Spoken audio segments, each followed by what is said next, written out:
Mark didn't know his father. The phrase "like an invisible shadow" was always present in his life. Like most children in English families, he was raised by his mother and grandmother. They were steadfastly responsible for his upbringing and development, giving themselves to this important task unconditionally and lovingly.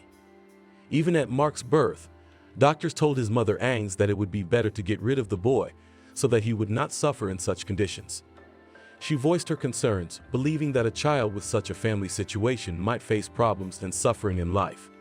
However, Agnes had always wanted to raise her own child and believed that nothing should be a barrier to loving and caring for him. And there were reasons to be afraid, and there were many.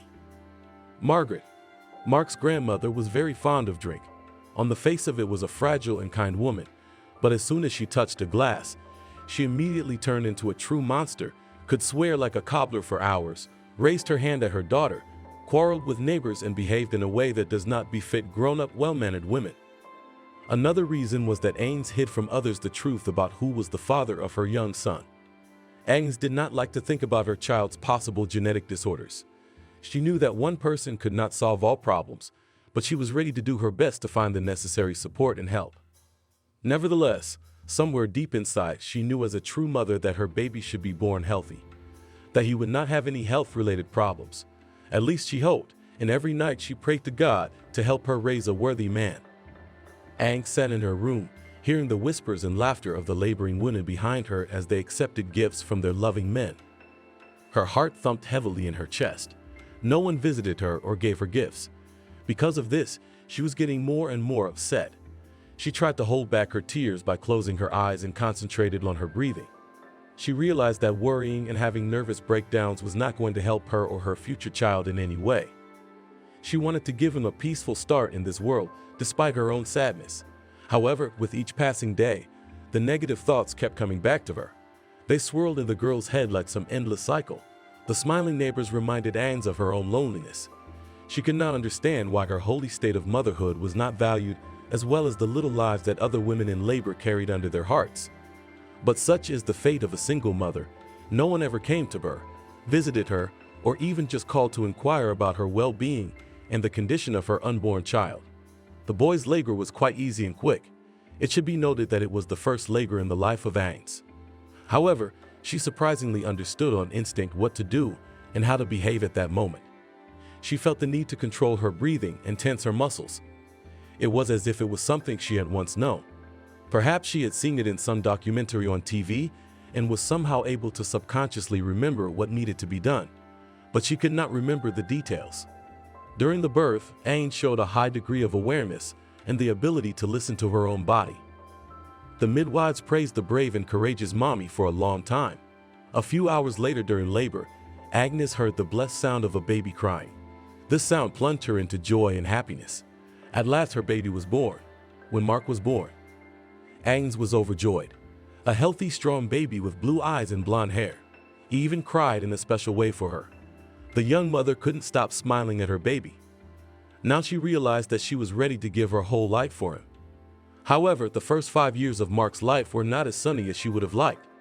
Mark always anxiously awaited every meeting with Grandma Margaret, even though she looked frail and petite. Her addiction to alcohol had dire consequences. Mark's grandmother immediately turned into a monster as soon as they touched a glass.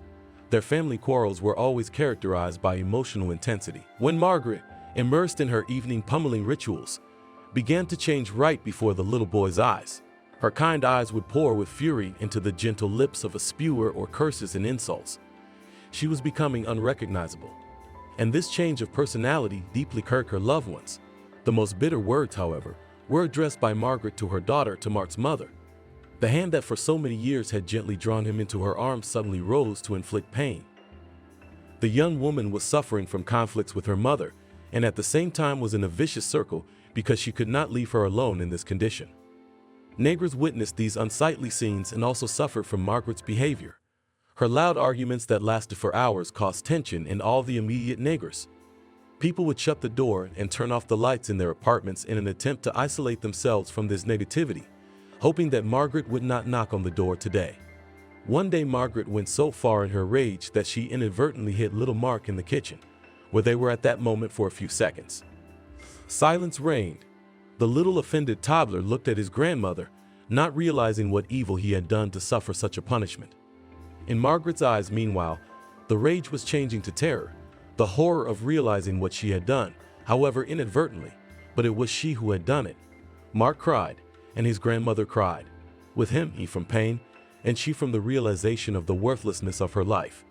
That same evening, Margaret packed her things and left home. Agnes, returning home, found a note from her mother. I can't control myself any longer, so I won't hurt you anymore. I have to get away from you. Of course, Agnes was upset because her mom wouldn't be around anymore. But she was also well aware that now little Mark would stop watching the horror of female alcoholism, and she herself would find it many times easier to care for one frustrated person. Certainly easier than two. Agnes, deprived of help from her grandmother who could at least occasionally look after the baby, had quit her job. Now she needed more time for the baby and household chores. Working a few hours a day did not bring much money, and Mark already had to be prepared for school, so his uniform, buy notebooks and school supplies. The boy had to be tutored, and Agnes could not imagine how she would have to tear herself apart to help her child get an education without starving to death. But for the first time in her life, fate was favorable to Agnes. After 2 weeks of absence, Margaret returned home. It turned out that after what had happened to Mark, she had gone to a rehabilitation center and asked for help from specialists.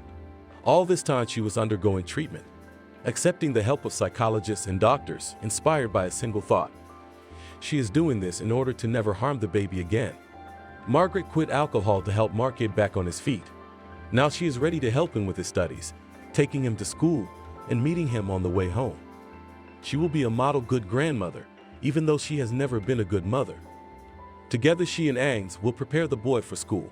The grandmother promised to take responsibility for the child's upbringing and education.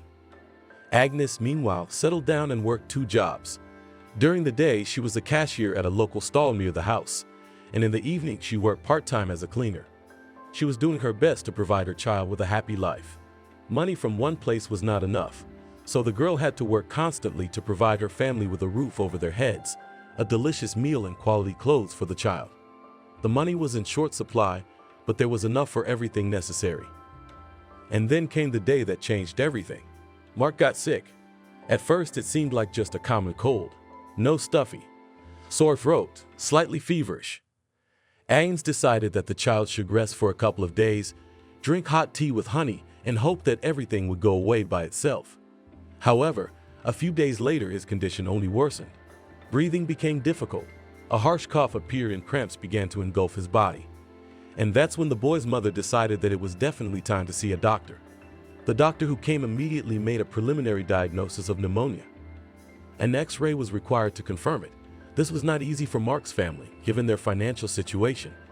But they still agreed, because the child's health was worth much more than any money. The X-rays were done, and the results were more serious than anyone expected.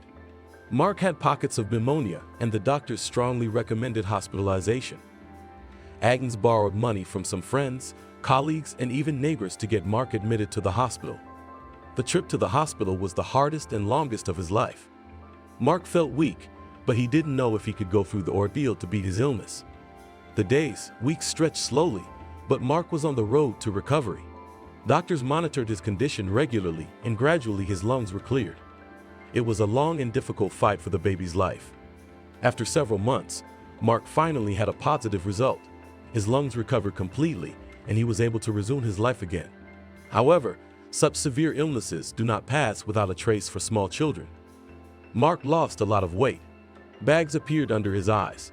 There was constant weakness in his legs, and he began to speak softly. He was afraid that any loud sound would cause another pain in his throat. And then came the long-awaited first days of school. The children, accustomed to their usual company and living at their own pace, immediately disliked the new student named Mark. Their first impression of him was repulsive. A small guy with a skinny build and an unusual appearance that distorted his childish facial features. He didn't attract attention to himself, didn't try to be better than the others. Moreover, his quiet voice and insecurity only reinforced the impression of him as a weak, uninteresting, and incomprehensible person. But soon the children decided that it was rather boring to talk only about the boy's appearance. And they found out one piquant detail about Mark's life.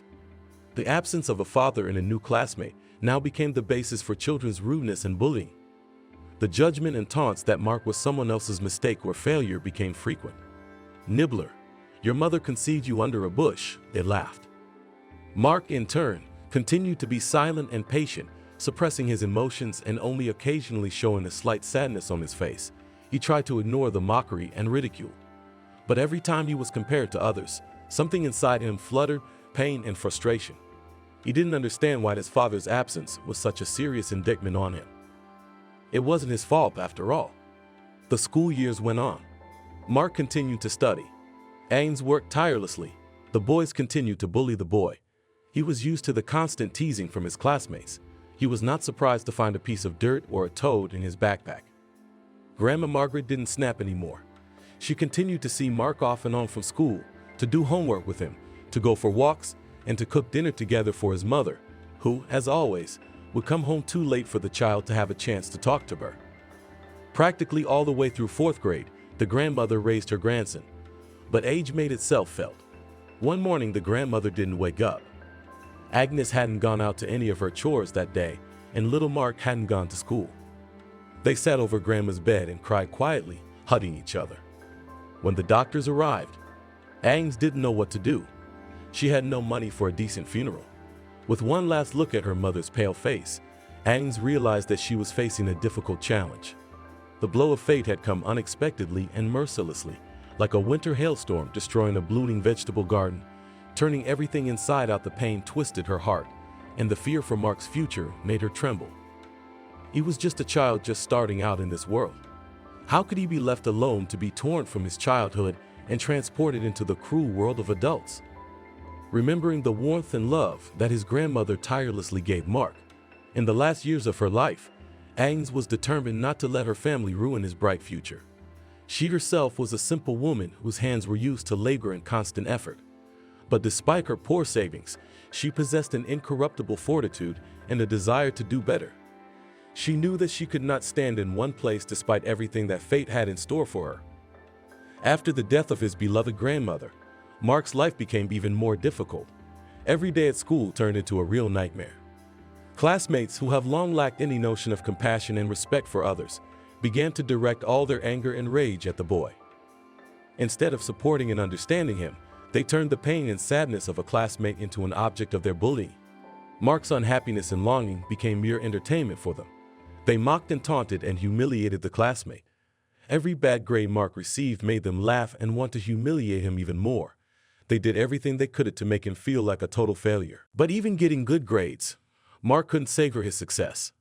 Instead of support or praise, the boy's classmates felt rejection and anger. How much they resented the fact that it was as if he was trying to be better than them all. Instead of being happy for him, they only tried to make Mark's life even more unbearable. And now Agnes had stopped coming home altogether. When Mark went to bed, she was still working. When he woke up, she was gone. The woman wanted to drown her pain in endless work, running around like a squirrel in a wheel. She could not think about the death of her own mother or the condition of her own son. Mark was lucky that his grandmother taught him to cook. When he came home, he could boil his own pasta and sausages, not forgetting to leave a portion for his beloved mother. Mark was already a grown-up boy, and studying in the 4th grade, he realized that his mother's condition had nothing to do with him. She was just very hurt and lonely too. But how to help her? The boy didn't know. One day, coming home from school, Mark decided to do something special. He wanted to make his mom feel cared for. He decided to make his favorite dish, apple pie. He was sure that the aroma of fresh pie would melt his mother's heart, make her stop for a moment, forget about the endless work, and enjoy the moment of a hearty and delicious dinner.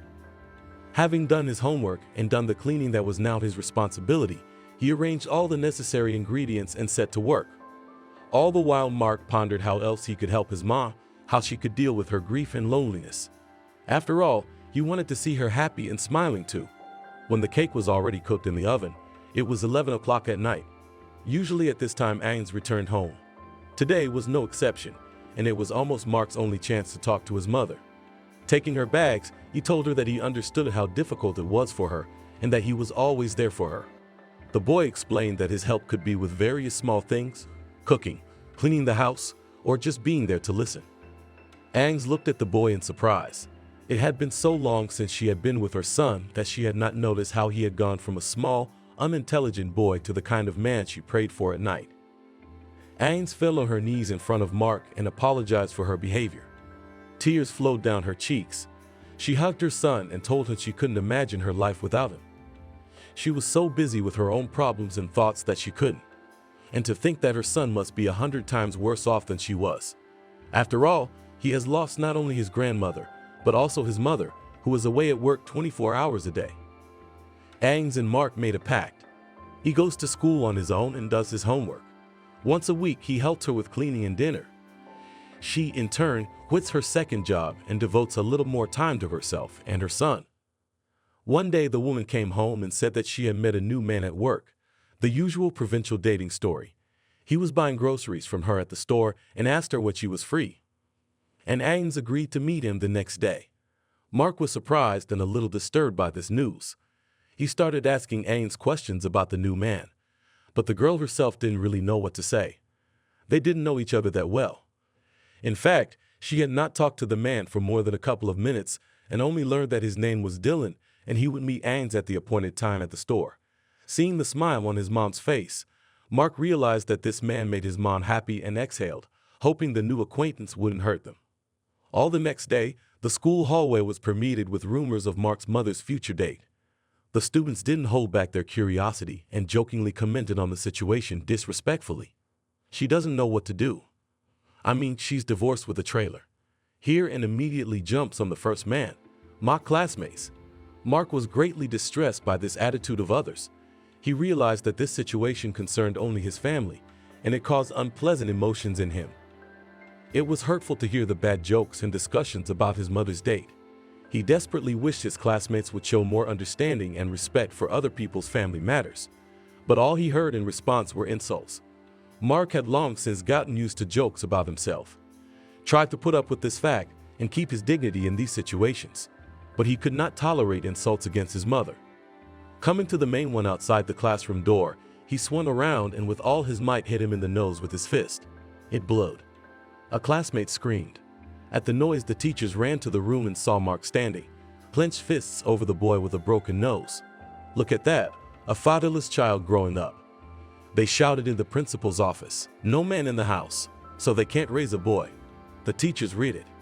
While the principal was looking at the boy, Mark was not even given a chance to justify his behavior. No one let him get a word in edgewise or talk about what happened from his point of view. The boy was simply punished and told to bring his mother to school the next day.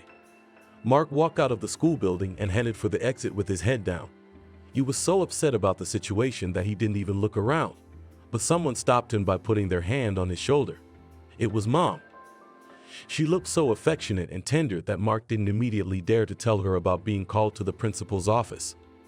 When the son explained what had happened and what words were spoken to them, teachers and classmates on his mom's face, there was a very surprised expression.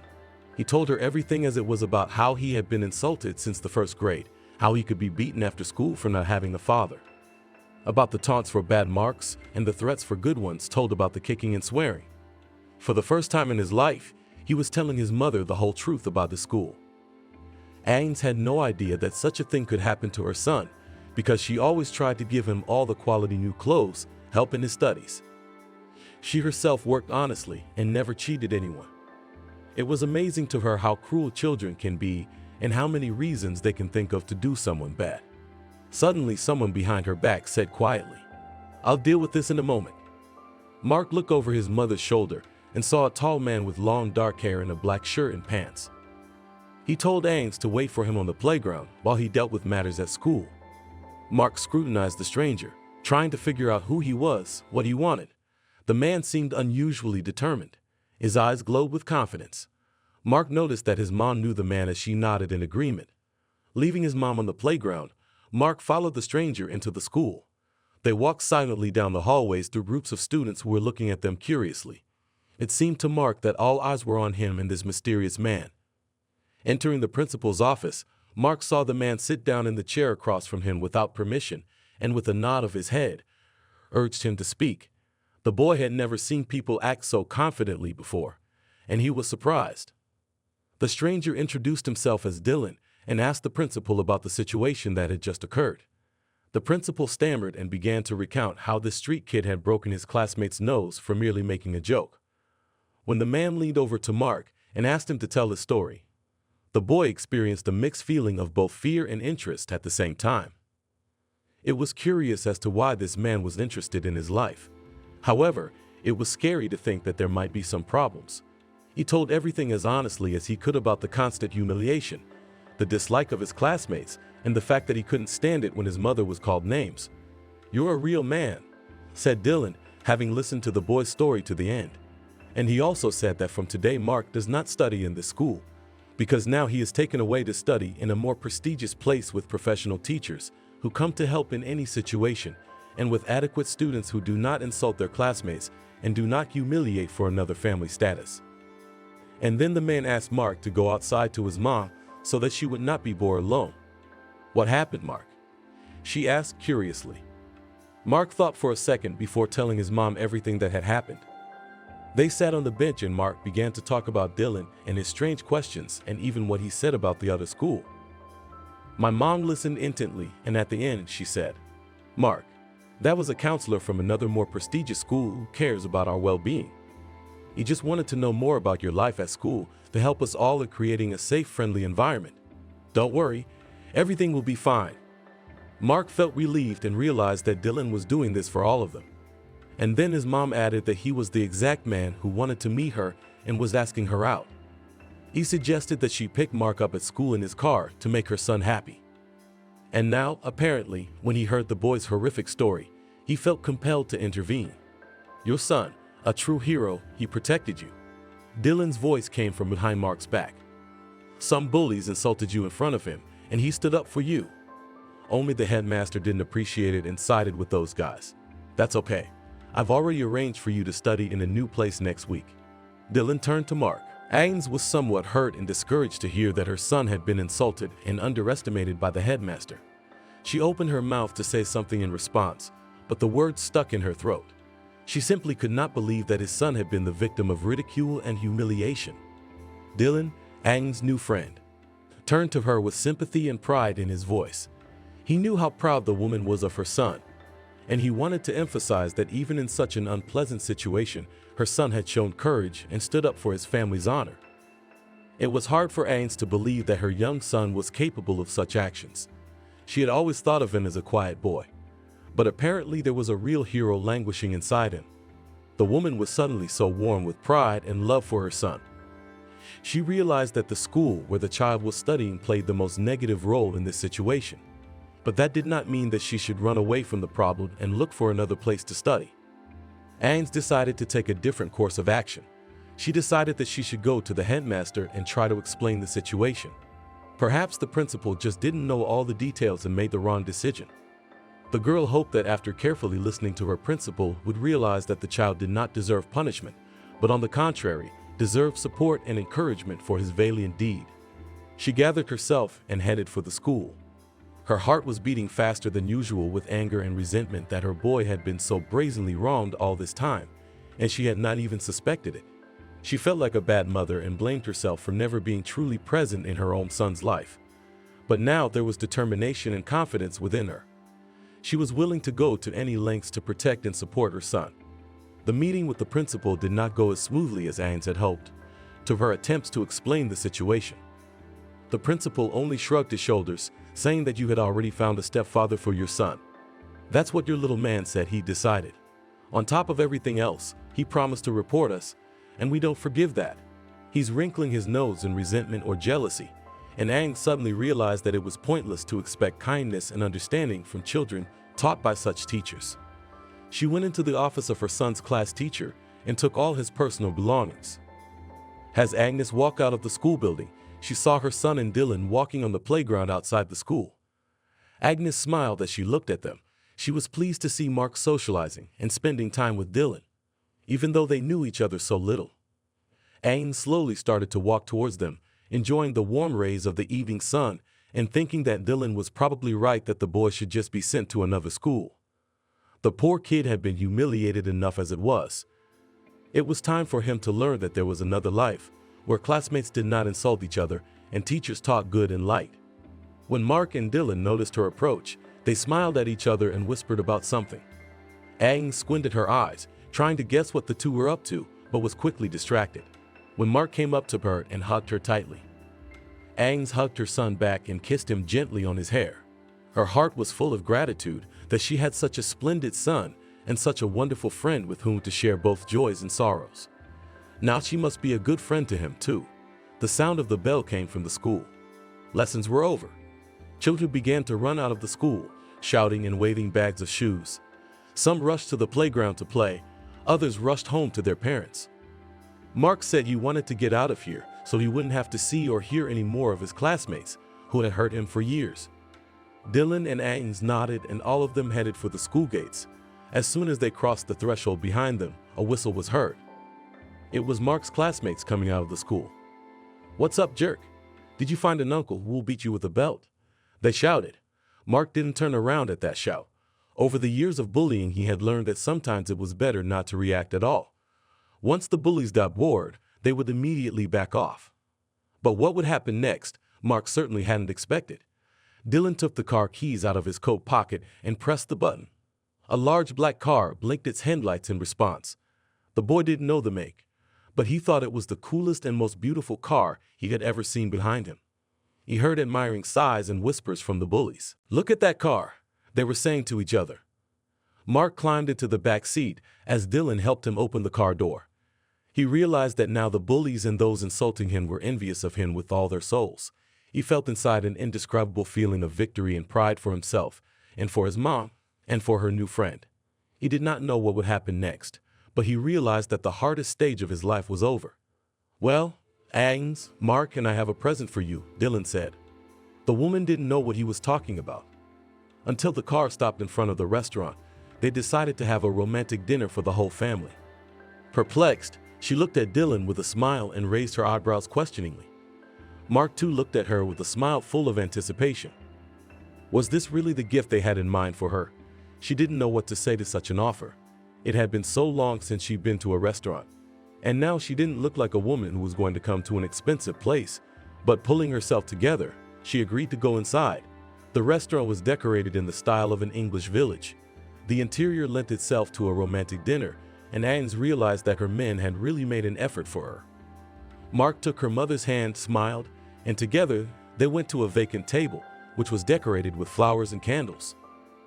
Agnes noticed that Dylan was holding a small envelope with her name on it. He held out the gift to the woman. Mark looked at the man in surprise.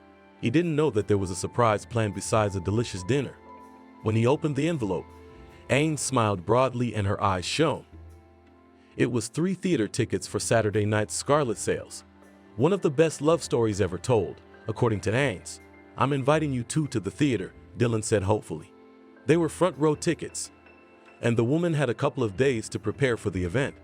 When everyone was finally seated at the table, the waiter brought out 3 sets of menus, where one could find varied and unique dishes from different cuisines of the world. Agnes and Mark were eager to explore the cuisine.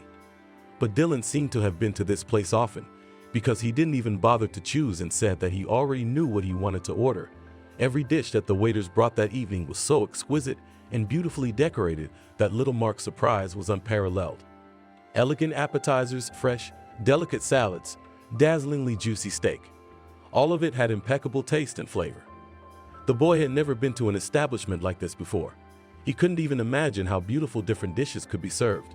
However, the real highlight of the evening were the desserts, a variety of exquisite desserts, which seemed like a work of art, impressed even the adults. Airy macarons, delicate Setch chocolate fountain. Each dessert proved to be amazing and unforgettable. Mark laughed and clapped every time the waiter served them a new dish. As the evening came to an end, Agnes thanked Dylan profusely. He of course offered to drive them home, but the girl hesitated a little. Then Mark said that he would like to take another ride in such a nice car if it was okay with his mother. And the woman melted at his request. Today she couldn't refuse her child anything. In the evening, left alone, Mark and his mom sat down at the table to talk about the day the boy had spent. Was thoughtful, though his face showed excitement. He gently told his mom about his classmates and the rudeness he had experienced at school. Mark described situations when the boys made fun of him, first clinging to his appearance and then to the fact that he was growing up without a father. His mother listened to her son with pain and anger in her heart. She realized how important it was for a child to have support and understanding at times like these. She promised that someday she would tell her son why it was just the two of them, why he didn't have a daddy to help him. Seeing how upset his mom was, Mark said he would listen to her when she was ready. But they spent more time talking about Dylan. Her son had been pleasantly surprised when he met the man for the first time. He turned out to be a kind and considerate man who took an interest in Mark's life. He very much appreciated Dylan's act of standing up for the boy at school. The boy really liked his mom's new friend and didn't mind spending more time with him. His mom smiled as she saw her son's happy face. She was glad that Mark had found a friend with whom he could communicate and share his feelings. Dylan had become not only a support for her, but also for Mark. Now Ains was sure she hadn't made a mistake, agreeing to go on a date with a man she was seeing for the first time in her life. She was sure that he would be able to give her and Mark the love and care they needed. Mark spent the next day at home alone.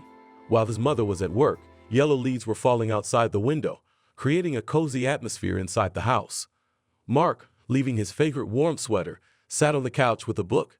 He immersed himself in the fascinating world of words and didn't notice how several hours flew by. The boy had always loved to read. He had no real-life friends, so he looked for them among book characters. There were brave Peter Pan, Sherlock Holmes, and willful Tom Sawyer. Reaching the end of the next chapter of the book about the girl, the wizard Mark got up and went to the kitchen to make himself something to eat. He opened the refrigerator and found fresh vegetables and cheese. The boy made himself a salad and cut sandwiches. In the evening, he would prepare a full dinner for his mom's arrival. In the meantime, he wanted to enjoy his childhood and the loneliness in which he had managed to find himself again. A walk in the fresh air. That's what Mark wanted after lunch. Taking a hat and a warm jacket, he went outside. Multicolored leaves lay everywhere. The sun was gently tinkling in the empty sky. Mark enjoyed the silence that accompanied him as he strolled through the picturesque park near his home. His footsteps rustled quietly on the carpet of yellow fall leaves. The air was filled with fresh, fragrant warmth that warms the soul. The little explorer looked at each leaf with interest, pressing it to his face to feel the texture and smell, as if penetrating into the very essence of autumn. He watched the colors of nature transform the leaves into a work of art. The breeze playfully stroked the boy's cheeks and whispered quiet stories that were only available on fall days. He listened to the birdsong that seemed like music to his ears. Every note, every trill, every whistle carried a bit of mystery and wonder. The boy dreamed of flying with the birds, of sharing their freedom. That long-forgotten feeling of lightness. He enjoyed every minute of this beautiful day. People of different ages, nationalities, and professions were passing around. The boy looked at them curiously, sitting on a bench near the fountain. He saw how people's faces were filled with determination and perseverance, and didn't understand why none of them could stop and just smile at such a nice day. The warm sun, the lower wind, the beautiful leaves, and the birds calling. Many stories that melted into the eyes of adults ran through his imagination. He envisioned one man as a superhero, another an adventurer. There's that grandmother baking the most delicious pies, and that one knitting the softest socks. When it started to blow his nose, Mark decided it was time to go home. Evening came without a trace. It's time to cook dinner. The boy began to notice the pizza dough, laying out the ingredients on it. Mark felt like a real culinary artist. When his mother returned from work, the house was filled with a pleasant aroma. Mark sat her down at the table and told her about his interesting day. Hearing the amazing stories and deciding to support her son, the woman also began to tell him about herself. Today was a busy day in our store, began Ains, looking at her son's short hair. We took in so many customers that I almost forgot to count them. Mark smiled. He was overcome with enthusiasm. He asked questions about their appearance, about what they were buying. What color were their umbrellas? Ains laughed at such amusing questions. She was happy that they could once again talk openly with her child about anything that came to mind. And what else was their mommy? Asked the boy with eyes full of admiration. Then the woman started talking about the new toys that had been brought into their stall this week, about bears, dolls, and cars. It turned out that one of the cars was even the same model as the one Dylan was driving. It was as if the boy was in a fairy tale as he listened. He'd imagined a stall filled with smiling adults and children, excited about their new purchases. Mother and son sat enjoying these moments they shared, and Ains, knowing that her story filled her son's heart with delight and joy, was happy. She promised her son that they would spend tomorrow together. The boy closed his eyes and started counting sheep before going to sleep, hoping that the night would soon be over and he would be able to talk to his mother again. The rain that had been falling since morning did not upset Mark.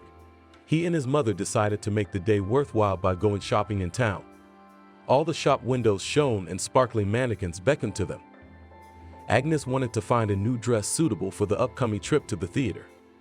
After looking in several stores, she saw a blue tight-fitting dress decorated with white embroidery. Mark was so impressed when he saw her mother in it that Agnes decided to buy it for sure. She looked fabulous, and her son's opinion was decisive for her. Mark himself wasn't left out either. His mom bought him a jacket that emphasized his style and added to his self-confidence. Mark felt like a real gentleman in a new suit and was ready to do everything to protect and defend his mom. After a long shopping session, they decided to take a walk around the city despite the rain. Agnes always carried a folding umbrella in her purse. It was enough for the two of them. The tantalizing, fresh air and the smells of city life surrounded them. Mark and his mom were enjoying every moment, not paying attention to the weather. Suddenly, they saw a familiar face on the street corner. It was Dylan. He was in a big hurry to get somewhere. He was on foot. His shirt and pants were extorted. But it was clear that he simply had no time to change his clothes. He was talking on the phone as he walked, and his face was worried. Mark wanted to call out to him, but Agnes said he shouldn't. He was in a hurry somewhere with such a serious look. She was sure that Dylan had reasons for this behavior. In the evening, Agnes spent many hours immersed in a long conversation on the telephone. Between long periods of silence, she let out sighs and groaned with inner pain. On the other side of the phone was Dylan. He was recounting a disturbing situation that had occurred at the school where he worked as a counselor for one of the boys he was supervising. Suddenly, his mother had died and the boy had been left an orphan. Agnes was deeply moved by this story. Her heart was pierced with sadness and compassion. She realized that this little boy had to cope with such a huge loss, realized that his whole life had been turned upside down. He was now left alone and defenseless. This boy went to the same school where Mark was to go from Monday. Agnes was very worried about the fate of the child and how her own son would react. Mark's reaction, as Dylan had said, could now be unpredictable to the point that Mark would unknowingly take out his anger on the boy. Dylan promised the woman to keep an eye on her son's behavior and gently guide him to learn, to socialize in his new society. The woman did not tell her son about what had happened for fear of spoiling her first impression of the new place. Besides, she was afraid of breaking their still fragile bond with Dylan. The boy was still so little acquainted with the man that any wrong action, Agnes thought, would lead to a quarrel or misunderstanding. She would not want to lose the man she had just met, but she knew for sure that no matter what, she would stay by her child's side. The next evening passed quietly. Mark was preparing assignments for the new school and doing the homework he was supposed to turn in with the rest of the class. Agnes was at work. She barely had time to run home after her shift. Dylan called and said that he had already arrived at the house and was waiting for them. The woman quickly began to get ready. She curled her curls, did her makeup, and put on the blue dress she and her son had picked out at the store. Mark, on the other hand, wore a white shirt, black pants, and a new jacket. He looked very elegant in his suit, and it made his mother smile. She was looking at a boy who was about to grow up. Therefore, spending as much time with him as possible was her happiness. Arriving at the theater, they found themselves surrounded by an atmosphere of excited anticipation. It turns out that the tickets were not for a simple performance, but for the premiere. A troupe from another city, famous all over the world, was coming to the theater. The performance began, and the actors demonstrated a magnificent game, transporting the audience into the wonderful world of Scarlet Sails. The whole production was so vivid, emotional, and mesmerizing that it left an unforgettable impression on the whole trinity. Not only Dylan, but also Agnes and her son were enraptured by the piece and the acting. They avidly absorbed every moment of the performance, savoring the beauty and depth of the story. All the performers were of the highest caliber. They managed to convey emotions and transport the audience into the world of fairy tale and fantasy. Mark had been to the theater before, but all the productions before seemed boring and incomprehensible to him. But this performance managed to mesmerize the child, and he watched for 2 hours how the story of the heroes on the stage was developing rapidly. Each of them had their own experiences and emotions that evening, but together they shared common impressions.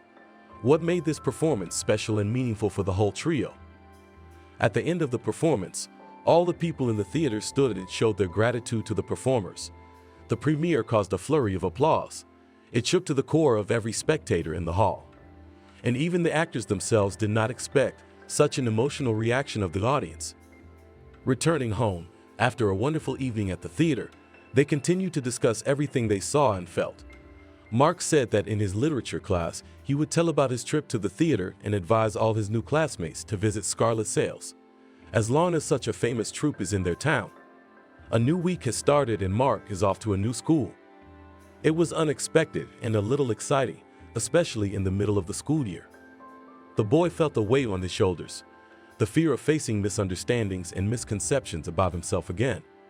However, Mark did not give up in the face of these uncertain feelings and walked boldly into his new classroom. His heart beat harder as he crossed the threshold of the door. It was scary to start getting acquainted again and even just saying hello to his new classmates. But the negative thoughts gradually receded, replaced by the hope that this school might be the exception to the place where Mark would be accepted as he was.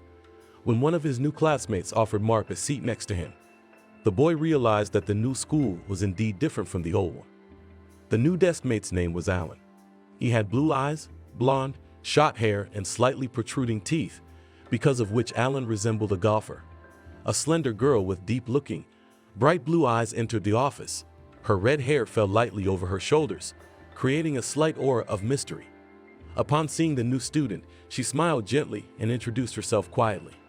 Elizabeth, with a tinge of slight confusion on her face, shook the boy's hand delicately, conveying the warmth of her soul to him. The class stood up, greeting their classroom teacher. Mark remained seated as if mesmerized by the teacher's image. Her charm and beauty seemed to attract his attention. Her every movement, every pose expressed a natural charm that promised not only instruction, but inspiration as well. The mere appearance of the teacher awakened in the boy a thirst for knowledge and a desire to be better. "You need to get up," whispered his desk neighbor. Mark shook his head, trying to push his thoughts away, and stood up. The girls in the class giggled, and Mark was uncomfortable with the memory of the last class. He could almost hear the taunts from his new classmates about his appearance, his family, and his mom. The boy was prepared for the fact that nothing would change with the transition to the new school, and that it was for nothing that he expected anything good at all. Elizabeth invited Mark to come to the blackboard and introduce himself to the whole class. She asked the boy to tell her about himself and his family, and barely had he turned to face his new classmates, fear seized him again. His head began to spin and his legs seemed so weak, as if they couldn't hold Mark up. A whisper went around the classroom, and Mark thought it was the boys discussing him, and he clenched his fists. "Mark, don't be afraid. We just want to get to know you," the class teacher said gently, and he took one look at her and exhaled and told it like it was, and about his mother and his grandmother and his illness and his father's absence. He told it as if his heart was aching and his soul was begging for warmth and hugs. By the time Mark finished, his eyes had already filled with tears. He anticipated the laughter of his new classmates and prepared to hear more insults directed at him. But Mark was pleasantly surprised to hear that none of his classmates took offense to him. On the contrary, everyone took Mark's side and expressed their support. Someone felt sorry for him, saying that the boy had been through a lot. Someone wanted to cheer him up, saying that the worst was definitely over. This was unexpected for him, considering that earlier in school, he had often faced unpleasant situations and bullying from his fellow students. At this moment, Mark realized that he had found real support in the face of the guys. These were the people with whom he would be able to share his thoughts in the future, do homework together, go for visits or walks. He looked at the faces of the guys sitting in front of him and noticed how different they all looked. No one wore a uniform. Everyone was wearing different clothes. Some sat in a shirt, some in a sweatshirt, some in a t-shirt. The clothes of these guys were simple and did not stand out, but it emphasized each kid's individuality. Mark was already thinking about what he wanted to wear to school tomorrow. The boy decided not to draw sad memories of the past, but to focus on the future, which was brighter and more promising. During recess, the boys in the class clustered around the boy and invited him for a little tour of the school after third period. They promised to show him the cafeteria, the gym, the locker room, and even meet all the teachers. Alan, Mark's classmate, with whom they sat at the same desk, He even offered to take a walk together on the playground outside the school. After classes were over, the boy was very pleased with such a friendly mood of his peers and agreed without hesitation. When the third lesson ended and the bell rang for the big break, the boys with great passion and joy organized a tour of the school for the new classmate. They proudly showed him all the corners of the school, each room of the locker room. But Mark was especially impressed by the teachers he got to know that day. Among all the teachers, Mark was especially attracted to the math teacher. He stood out from the rest, wearing a brown wool suit and large round horn-rimmed glasses. The man reminded the boy of some smart professor often seen on television. At least, that's who he associated the mathematician with. Observing Charlie's behavior as he got acquainted, Mark realized that this teacher was a real master of his craft. When Mark shared his thoughts about the teacher with his classmates, all the guys supported him. It turned out that the whole class respected and enjoyed his lectures, and this created unity among the students. Mark always had an interest in reading and literature. He loved to immerse himself in the world of books and experience adventures together with the characters. That's why, when he was shown a literature teacher, Mark was simply delighted. He was younger than the rest of the teaching staff and apparently was always on the move. His clothes were also different from the usual style of teachers. A white t-shirt and white pants created a bright contrast to the gray corridors of the school. This teacher looked modern and original, and Mark liked it very much. The guys told their classmate that this teacher not only skillfully communicated with students, but also presented the material in such a way that even the most difficult works became fascinating and appealing. He met his students at their level and listened carefully to their opinions and ideas. Mark realized that this teacher was not only teaching them how to analyze texts, but also building bridges between the student and the real world. After the lessons were over, Mark and Alan, as agreed, went for a walk to the grounds, which was not far from the school. Having fun chatting, they spent time talking about their classmates, their favorite teachers, and of course about dinosaurs, which, as it turned out, were their common passion. Mark was excited to make a new acquaintance. I sensed that the friendship with Alan would be a long and interesting one. In the evening when the boy came home, his mom wasn't home yet. He sorted out the food that was left in the refrigerator and turned on the news. It was a report on what was happening in the world. The boy sat at the table looking at the screen in consternation and confusion. The screen showed stories about stray animals being thrown out on the street, people left without homes after a terrible earthquake, and many other unpleasant and frightening news stories. While watching the news, Mark thought about the meaning of life and how he could change the world for the better. In his head, he thought that every person has the power to change the course of events that are talked about on TV. After all, if even he, a simple boy, can do something good for the people around him, then the path to change has already begun. The boy's thoughts scattered. The phone rang. It was Mom calling. She said she would be a little late at the store and asked what of the groceries needed to be bought. The son listed a few things she needed and hung up. He remembered that he needed to do his homework and soon ran to his room. An hour and a half later, Agnes was home. Even though it was already dark outside the window, Mark still waited for his mother and, meeting her on the doorstep, asked if she would have tea. In response, Agnes took out a cake and said that they just had to celebrate the boy's first day at the new school and discuss what had happened today. He was happy, and the first thing he did was to tell his mother about his new class. He told her about his understanding classmates and how they had reacted to Mark's story about himself. He also told his mom about Elizabeth, the kind and understanding teacher who helped him get to know the new kids. Mark couldn't help but smile as he shared stories about the day with his mom. However, the most exciting part of Mark's story was the mention of a new friend named Alan. He was the very first boy in the class who had offered to befriend him by inviting him to sit at the same desk with him. Agnes was delighted that her son was beginning to have friends among the class. The next day, Mark woke up with a sense of determination and genuine excitement in his heart. Yesterday's news kept running through his mind, and today, Mark decided he had to do something about it. Gathering air in his chest, he pulled himself together and walked over to his classmates who had already gathered in the office. He stopped them, and feeling his voice trembling with excitement, he proposed to hold a charity day and help the dogs from the shelter. Bewilderment and doubt appeared on the faces of his classmates. Then he shared his vision for the charity day, hoping that the boys would be able to understand him better after his explanation, and he was not mistaken. Mark could see that his classmates were beginning to take his every idea more seriously.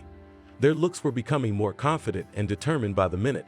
They turned to each other discussing possibilities and options. It was clear that the charity day would become a reality.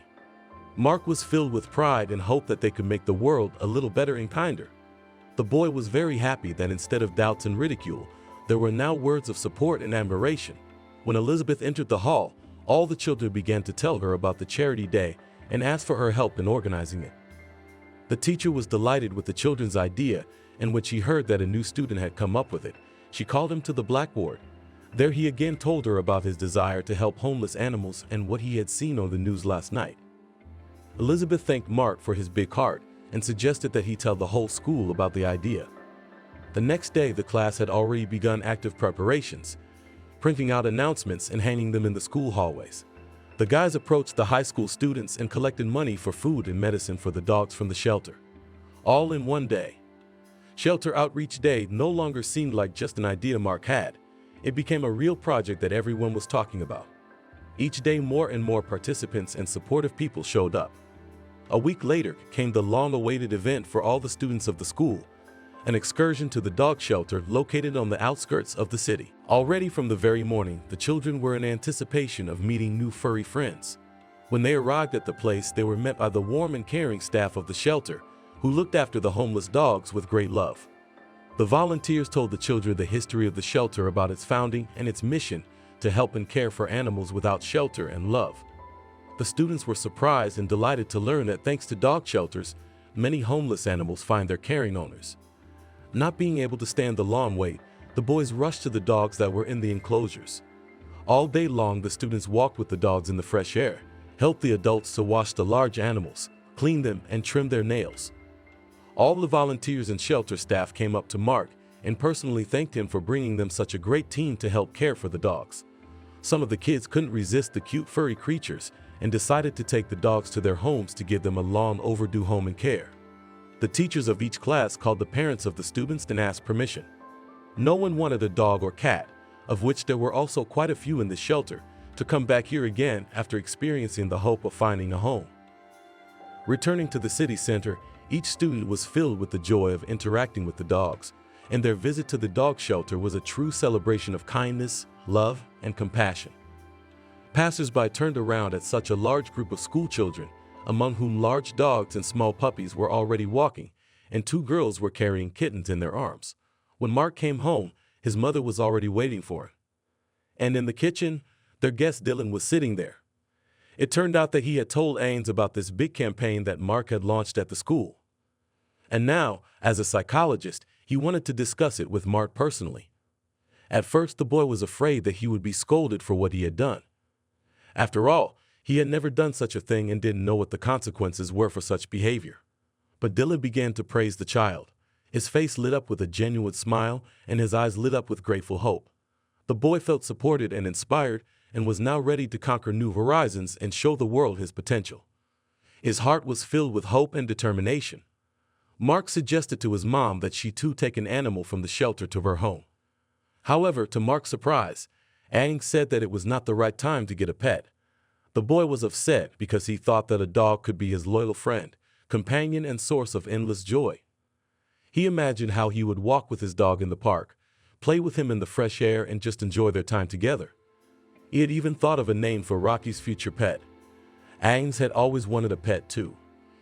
She and her son had discussed this possibility a long time ago. But now the woman realized that they didn't have enough time and resources to give the dog the care and attention it deserved. She told her son that her job now requires a lot of time and effort, and added that getting a pet in this situation would be unfair to the dog itself. The boy realized that mom was right. In their current living situation, there was no room for a pet.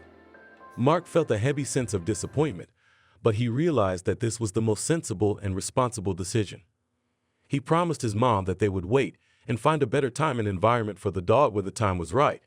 Mark hopes that they can make their dream a reality and find their perfect pet. Over the weekend, Mark enjoyed the beautiful weather, spending time with his mom and Dylan, following in easy steps through the streets of the city. They enjoyed the scenic views and birdsong that filled the air with warmth and joy. Mark marveled at this magic at every turn, watching Mom and Dylan constantly talking about something, joking and laughing. He saw the unrivaled power of understanding and support between them. Mark couldn't understand his own feelings about this man. On the one hand, Dylan was an understanding man and helped Mark at school and at home. But on the other hand, the attention a mom could give her son had to share with another man. The boy was absorbed in his thoughts so deeply that he didn't immediately notice his mom's questioning look on his face. He had to excuse himself that he was only thinking about schoolwork. He couldn't admit his thoughts to his mom right now. The walk continued and they found themselves in a beautiful park. There on the green lawn they enjoyed the beautiful flowers and the scent of nature. Mark couldn't take his eyes off the monumental tree for a long time, which seemed to be a guardian of time, holding a lot of history and wisdom of age.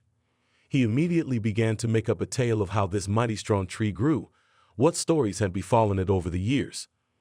He wanted to call his mother to tell her about his fiction, but when he returned, he didn't find her around. Mark looked around and saw that she was sitting on a bench with Dylan, talking about something. The man was holding her hand and she was smiling at that. Mark furrowed his brow and realized that he already had to fight for his own mother's attention. He figured the easiest way to solve this issue was to get his mom out of here. "Mom, I want to go home," the boy mumbled, coming close to the bench. Ains was surprised by his behavior because he always liked to take long walks in the park, and getting him home was a huge problem. Now he was asking to go there himself. Despite Mark's expectation, Dylan came home with him. He was worried about the boy and couldn't leave him alone. His mom had called him to come with them. When she came home, she immediately put the kettle on and invited everyone to the table. From the cupboard, she took out boxes of cookies and candy and put them on the table. "Come and live with me," said Dylan, when the tea was already poured into cups and all three were sitting at the table. Ains froze and Mark almost choked on his tea when he heard such a thing. The mother looked at her son and saw that the boy was not at all happy about the suggestion. The child got up from the table and left the kitchen. Ains looked at Dylan and apologized. She didn't know what to do in such a situation, and so she followed Mark into the room. Dylan also went to the room, but did not go inside. He decided to listen to what was going on behind the door, but not to interfere with the conversation between mother and son. Ains approached the boy and asked him what had happened. His eyes were filled with excitement and worry. As he began to tell her about his fears, the boy felt deep anxiety at the thought that his mom would have no time for him. He was afraid of being left out without the support and care that was so important in his world. The words burst from his chest, filling the air with an emotional onslaught. Ains listened intently, feeling his anguish and trying to understand his condition. She took his hand and told him she would always be there for him, willing to give her time and attention to support him in his difficulties, showing the true care and love that only a parent can give.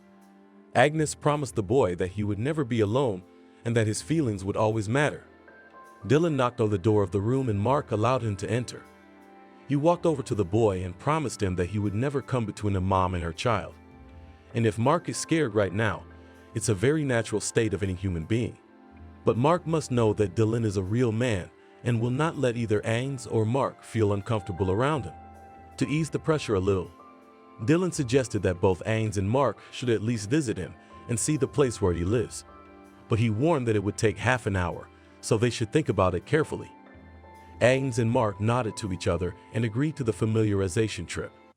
Dylan's house looked like a fortified fortress, nestled in a private area and surrounded by lots of plants and flowers. It looked like the house of the wizard from an old fairy tale. A large wooden swing stood in the courtyard. Birds could be heard flitting under the roof of the house, and a huge pile of yellow leaves lay at the entrance, a clear sign that the owner of the house had recently cleaned the yard. Ains couldn't help but appreciate Dylan's gesture.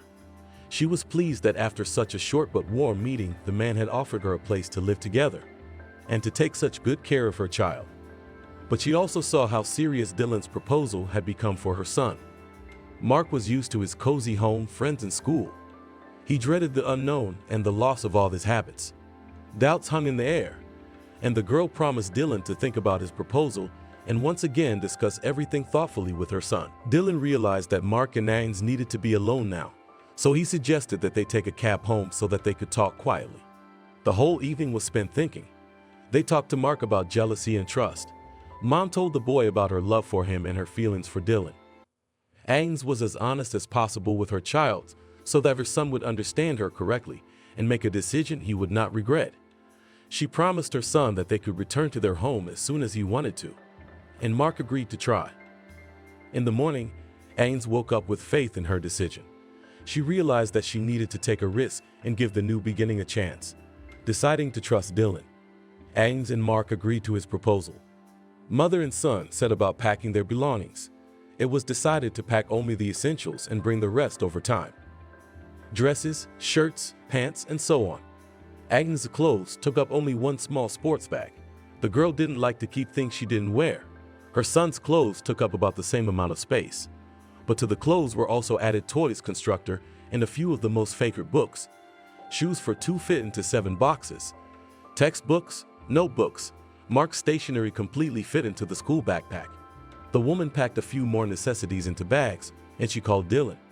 She and her son didn't notice that evening had already come. The man came to pick them up in his car and helped to load everything into the trunk. An hour later, Mark was already arranging things in his new room. Dylan had time to prepare for him a new study table with shelves for textbooks and supplies for stationery. A large bed with a mattress again, a separate shelf for toys, a nightlight next to the bed. Dylan knew exactly what a schoolboy needed in his room. Ains, meanwhile, also had a separate room. Dylan didn't want to embarrass the girl by being pushy, but told her that she could come to his room whenever she wanted. The man helped to furnish the woman's room with everything that was required. There was a cozy leather sofa near the wall next to the window, where one could relax and enjoy the evening conversation. Opposite stood a massive wooden table. In the corner of the room was an asymmetrical shelving unit that held books and magazines, forming a small library. Next to it was a small desk equipped with a modern computer. A little farther away was a makeup table, a table with a large mirror framed with a LED strip, which was switched on with a separate button, and a large double bed. Only now Ains wondered how a simple school psychologist had such a huge house, a car, and the ability to buy new furniture for a family he barely knew. She started to worry about that, but there was a knock on the room. Dylan invited her and Mark into the kitchen for dinner. Following his invitation, she got up from the couch and followed the man. The woman involuntarily cast a glance at Dylan, caught up in her own thoughts and executed with herself for not even thinking about such matters before. She noticed his well-groomed appearance, the expensive suit clearly tailor-made that he wore to meetings, expensive car, private home richly furnished. Her doubts continued to develop and worsen. The woman watched the kitchen and felt uncomfortable. How uncomfortable it must have been for Dylan to be in her small and cramped kitchen when his own house has such a huge room. Yes, it's a real dining room. Aang started to feel angry with him and with herself, thinking that Dylan should have his own cook. The girl caught herself at this thought and was frightened. She accuses unknown to her the man who had invited them to live with the man who had looked after her so beautifully and even managed to find common ground with her son.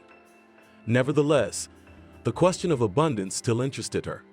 She felt that her question might spoil this beautiful evening, but her curiosity did not subside. During dinner, she didn't hold back and still asked the man the question that had been troubling her. Dylan smiled, understanding the woman's doubts. A regular school psychologist wouldn't earn that much. Fortunately for Ains, it turned out that besides this job, Dylan had a lot of private clients with whom he worked both in person and online. The man made no secret of the fact that he is one of the best child psychologists in their area and was proud to say that many parents want to work with him and help their children grow up healthy. Anyway, tomorrow Dylan and Mark had to get up early and both of them had to get used to the new schedule. They would drive to school together. Mark told his mom to sleep in and not get up in the morning to make breakfast. The woman laughed. She thanked her son for his generosity and went to her room to get ready for bed. Mark and Dylan agreed to get up at the same time on their alarm clocks and split up as well. The boy lay down in his bed and began to imagine what kind of noise his classmates and the guys from the parallel would make tomorrow when they saw that a new student was arriving with their psychologist in one car. It caused him vague feelings. He remembered well the looks and sighs of the bullies from the old school when they'd seen Dylan's car. Envy. That's what it was, Mark realized. But on the other hand, would they start rumors about the boy that he'd only gotten into this school because of his acquaintances? And whether the kids would start making humiliating jokes about his mom again. All this worried Mark, and his thoughts did not leave his head for a long time. The boy could only fall asleep after an hour when he started counting sheep to help his body fall asleep. He dreamed colorful and mesmerizing dreams that night. a sign of a very eventful day. In the morning, the boy woke up in a good mood, and the previous thoughts that had visited him that night were gone. Dylan was already waiting for him in the kitchen. There were 2 cups of tea, cheese sandwiches, boiled eggs, and several kinds of cookies on the table. The fragrant smell of fresh sweet tea and the appetizing sight of the dishes circling the table awakened a tender feeling in the boy. He felt himself beginning to wake up fully and ready to live this new day.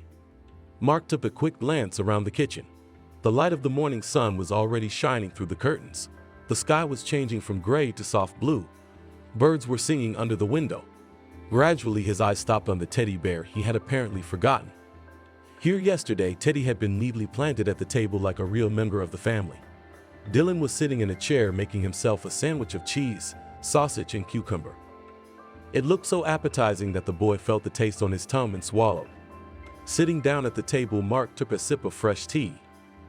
It was the same kind of tea Mark's grandmother used to make. It was hot, but not so hot that it burned, and sweet just as much as it needed to be. Dylan noticed the boy enjoying the drink made for him and smiled quietly to himself. The prolonged enjoyment of breakfast had turned the simple mealtime into a small ritual for Mark and Dylan. And so, pulling himself together, Mark turned to the man. "Dylan, I'm worried about how my classmates will react to you driving me to school. Maybe they'll start talking about my mom again." The psychologist looked at the boy seriously. He had no idea that Mark had the same thoughts about the new day as he did. "Even if someone starts spreading rumors about us, just tell them the truth as it is without fear or hiding anything. It's the best way to stop unpleasant conversations behind our backs, and if you find it difficult to deal with it alone, I will help you as soon as you ask me to," the man said in a gentle and confidential manner. At that moment, Mark felt that he could handle any gossip, and he perked up. The journey to school passed quickly for the boy. From the car window, he explored his new surroundings. He hadn't been to this neighborhood before, and everything here was new to him. Stores he had never heard of, dogs he had never seen, a new park, and a new playground. Mark felt like even skipping school to look around. After a while, he already spotted the familiar building of his new school. As Dylan parked, Mark saw the girls from the parallel class watching the car. They were whispering, looking through the car windows from afar. And the moment Mark got out of the car, they were walking quickly to school. Inside the boy, everything clenched. The fear of his peers of their mockery did not leave him. But Dylan was there for him. When the boy went up to the office, several classmates were already there. "Oh, it was you who came in the car with our school psychologist?" asked his desk mate Alan. Mark nodded his head and froze in the aisle. His heart began to beat faster, and his hands became clammy with nervousness. Would his new friends not be able to understand? He moved away from the aisle and walked slowly with a nervous shake of his head to his seat. Alan and the rest of his classmates were silent, staring at the newcomer with a mixed expression of curiosity and bewilderment on their faces. Suddenly, one of them whispered, "Why did you come together?" The boy sighed and said quietly, "Me and my mom. We live at his house." The classmates looked at the boy in surprise. Then Alan said, "Dylan is a very nice person, so you don't have to worry. He is good to all of us, and he will be kind to you too." Hearing the words of encouragement, Mark almost cried. He expected everything from the students of his class: jokes, mockery, teasing, and even just contemptuous looks. But what he didn't expect was support and understanding. At the big break during lunch, every now and then the boys came up to Mark and asked about how the boy's mother and their school psychologist met. After a while, the classmates, and then the students from the neighboring tables, began to answer the questions instead of Mark. They were chatting passionately and yet angrily among themselves. It seemed that this event was very joyful and pleasant for them. After class, Mark went to Dylan's office to tell him he was excused, but the man was not in his seat. The boy went out to the parking lot to see if the car that had brought him here had left. Suddenly, he saw Dylan already standing at the exit of the school, talking to Mark's mom. The boy was very surprised to see her here, but he was glad at the same time. His mom started to take Mark out of school more often and to spend more time with him, just as he had wanted to do. As it turned out, Agnes had been invited to work at the school as a cook. When they found out that her son was studying here too, and a friend was working as a psychologist, it was on Dylan's advice that the principal called the woman and offered her the position. The salary at this place was higher than at the store. There were fewer responsibilities and the commute was much easier. Agnes had always been an excellent cook. Her talents were noticed not only in the family, but in the whole neighborhood. Friends and acquaintances have always admired her ability to cook delicious and unusual dishes. But now she got the opportunity to reveal herself to the fullest. At a job interview, the headmistress suggested that she create her own menu for the school cafe. Agnes not only agreed to the proposal, but also enthusiastically started to work. In just a few minutes, she had developed dishes that took the children's diet into account, to offer not only tasty, but also healthy food for every child. At the end of the interview, the school principal not only signed a work contract with Agnes, but also included some of the proposed dishes in the school canteen menu. So from the next day, Agnes had to come to work for the first lesson, prepare meals for the pupils and their teachers, and then she could be free as she wished. Mark was terribly happy about this news. Now all three of them would be able to drive in the mornings and come home at the same time too. But then his mom told the boy that they would ride the bus together today, so he would know how to get from school to home if he needed to. Mark nodded affirmatively, agreeing with his mom that adults can get sick, and skipping school was not an option. So they headed toward the bus stop. They walked for a short time, but at a slow pace. That's why Mark had time to share with his mom his thoughts about the children's mockery yesterday and the fact that everything had not happened as he had expected. No one laughed at him. On the contrary, the boys were supportive and even interested in the situation. Agnes sighed. She tried to explain to her son that everything that happened in his past school was not his fault. The real culprits of that despicable low behavior were his teachers, who showed no concern for the children who came to them. Moreover, they themselves, by their own bad example, incited the children to have a negative attitude towards the world and towards people. Moreover, they did not even know them personally. The woman tried to convey her message that her son should not blame himself for the past events. She emphasized that these were teachers who were unwilling to take responsibility for their own actions, and certainly not able to take responsibility for others. Those teachers who independently showed children that the world could be viewed through the lens of prejudice and created negative attitudes about people in advance without knowing them personally. She had a real patient attitude, but her inner world was raging with emotion. Like a real mother, she told her son that every person deserves to be judged by his character, not by his origin or even more so by his appearance. Although it was difficult for him to accept this truth at such a young age, she hoped that these words would stay in his mind forever. Agnes realized that her son would need time to process everything she had said. She could only hope that her fame would put an end to the boy's past hurts. After all, only time would tell how these words would affect his future fate and attitude towards the world. As they rode home on the bus, each was thinking about something different. The boy sitting at the window was paying attention to the people passing by and thinking about the unchangeable necessity of fair treatment of every person. He thought that when he grew up, he would create a world around him where all people would be equal and would get what they really deserved. His mom, on the other hand, closed her eyes for a while, absorbed in her own thoughts. She reflected on the fact that the past cannot be changed, that every step, every decision irreversibly becomes a part of who we are now at this moment. However, with the experience of loss and disappointment, she realized that even without being able to change the past, it is always within her power to influence the present, and that a person's present is influenced not only by negative experiences, but also by positive ones. Every smile, every hug, conversation, family dinner, all of these things make a person human. The bus was approaching home. Mark and Agnes awoke from their ruminations when the conductor announced their stop. They smiled at each other, realizing that they had both been thinking about something important and necessary for a long time. But these thoughts were so private that nobody discussed them. Everyone should have their own little secrets and secrets. Months passed. Time like a wizard transformed Mark's childhood into an adult reality. 5th grade was a new stage of his education, opening up new knowledge, desires, and acquaintances for the boy. Agnes took the position of school chef, preparing her culinary masterpieces to delight little children's hearts and bellies. Her skill delighted and inspired. Each dish became a true work of art, made with unfailing love and care for the children. Dylan decided to take on a young psychology intern to help him.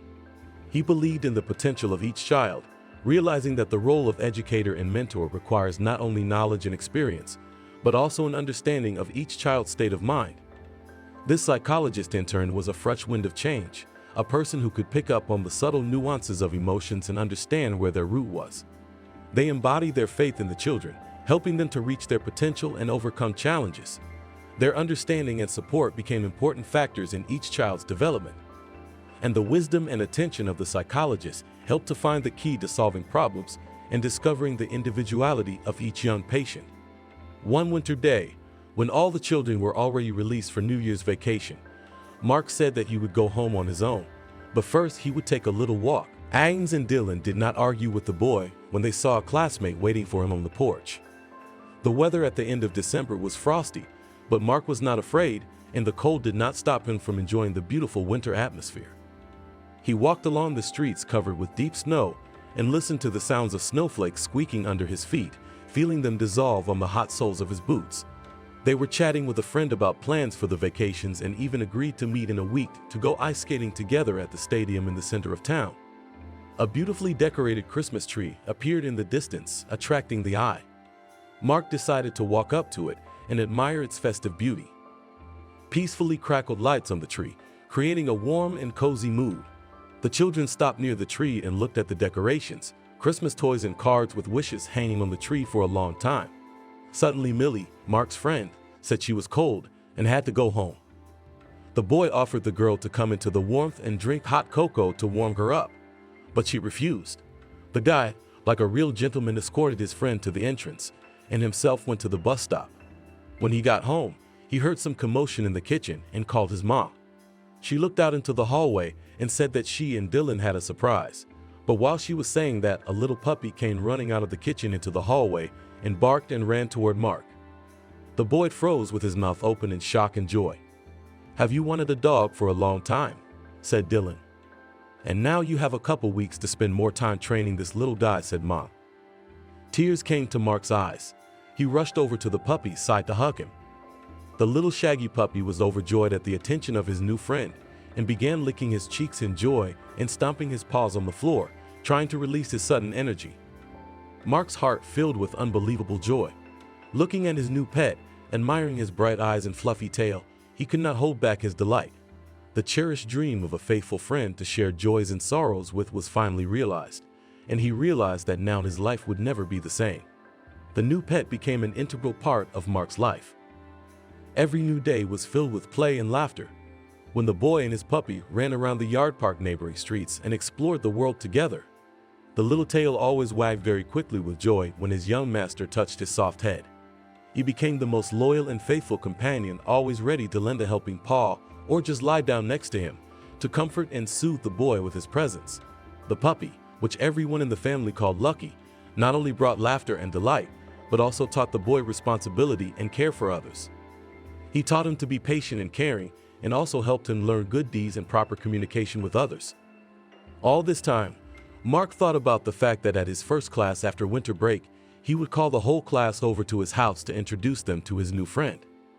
He was sure that his classmates and his schoolmates would be able to share the joy of raising a dog with him and would be sure to help Mark in this response. Naomi has always loved to dream. Since childhood, the girl grew up a very gentle nature. She had a wonderful character, and almost always she was hovering somewhere in the clouds. Naomi saw what kind of family she had and wanted to have everything the same. Her beloved husband, her children. "Mom, I'm going to the library," she often said. And indeed, she would go to the library, pick up some women's novel, sit and read it right there. "Daughter, don't you want to go to the movies?" her mother would ask her on weekends. Of course, Naomi liked it very much when she and her mother went out, watched a movie, and then discussed it. If the movie was about love, often both woman and girl cried, even if there was a happy ending. "Naomi, what do you want to be?" her mother asked her when she was already in high school. "I love children and I want to spend my life with them," she said. "That's wonderful." Her mom approved of her choice. The girl was exemplary. She almost never went out, only sometimes with girls at discos, which were held at school or so, in the yard to sit and chat at the table. There were 4 friends: Naomi, Natalie, Casey, and Nancy. Nobody singled anyone out. They all talked the same way. "Hi." They came by to pick up Naomi one night. "I probably won't go out tonight," Naomi told them, because she wanted to spend the evening with her mom. She said there was a movie on TV that she'd been wanting to see for a long time.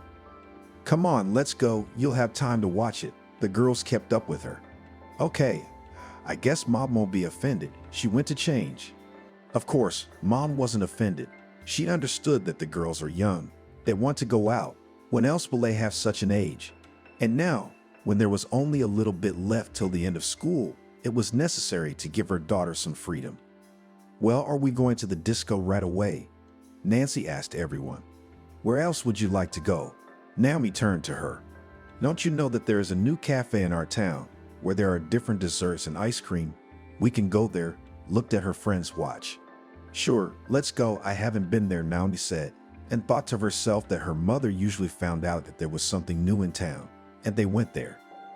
The girls came to the cafe, sat down at a table, ordered ice cream, sat enjoying the cold dessert. At this moment, no one even thought how their lives would turn out, what would happen.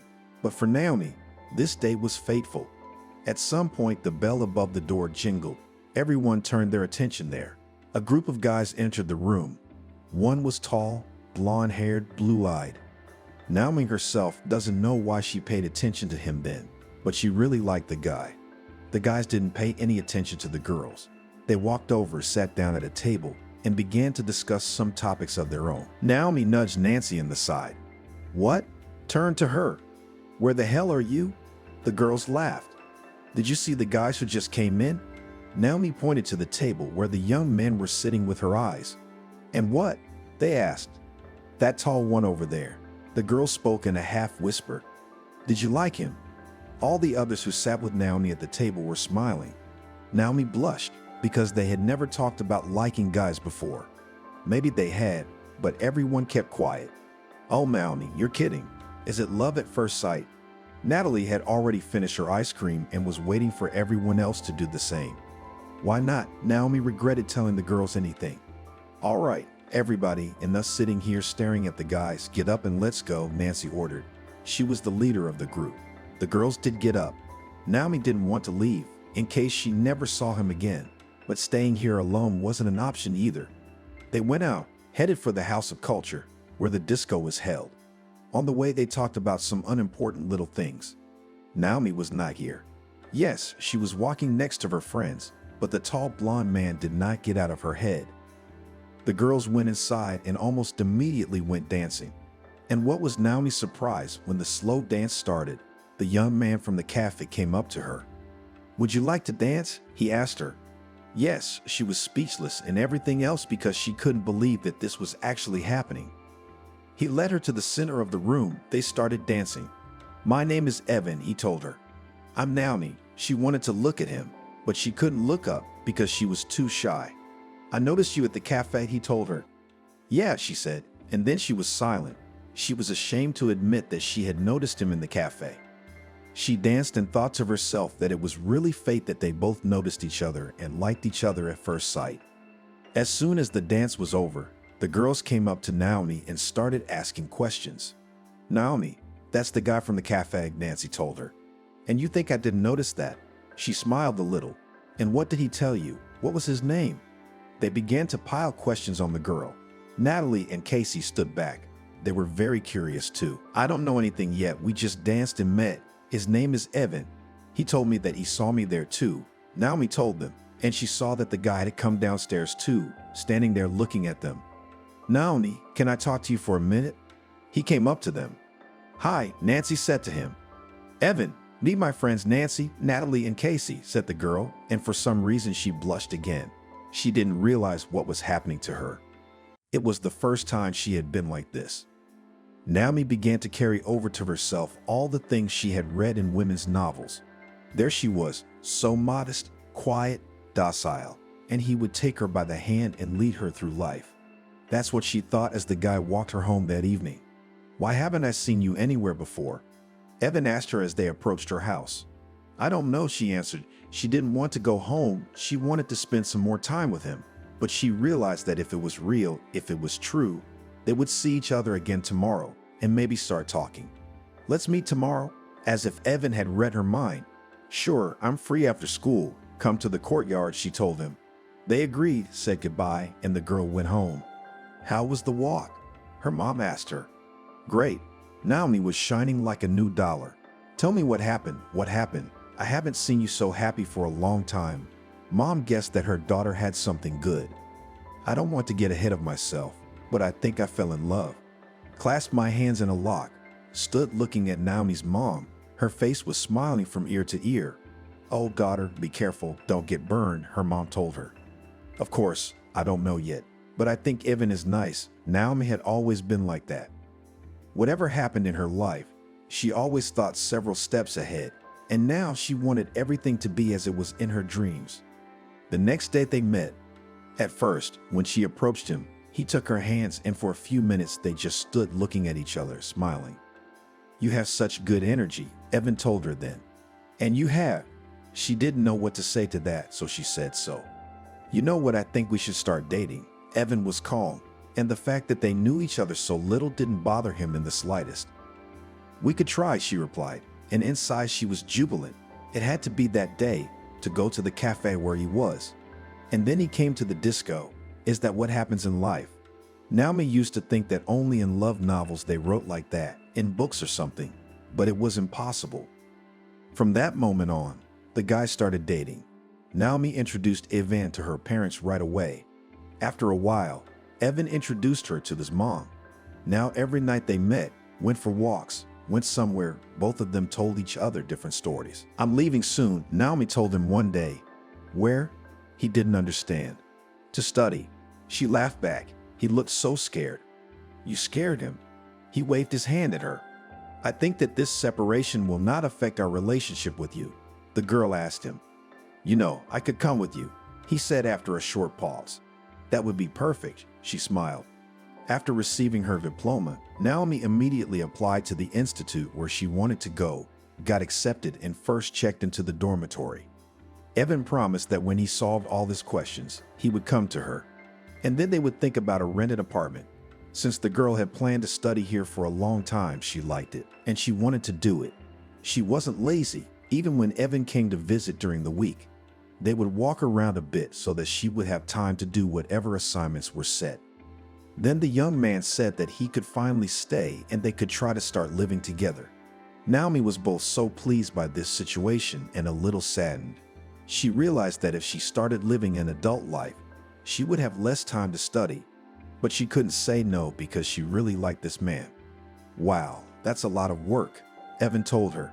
She had already completed 3 years of school, and she had a practicum ahead of her. Naomi could not decide where she would go, either to her hometown or here, where she had already been offered a place. Of course, in the native walls would be very good, but since Evan had already got a job here, she thought that another separation was not necessary in her life.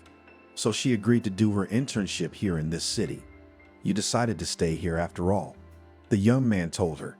"Yes, what's the point of going back and forth? Now I'll get an internship, then I'll graduate, and maybe I'll get a job here too," Naomi said. When Naomi came to the school, she could not put it into words how much she liked it here, how much she liked all these children. She had memorized each one during the time that practice was going on.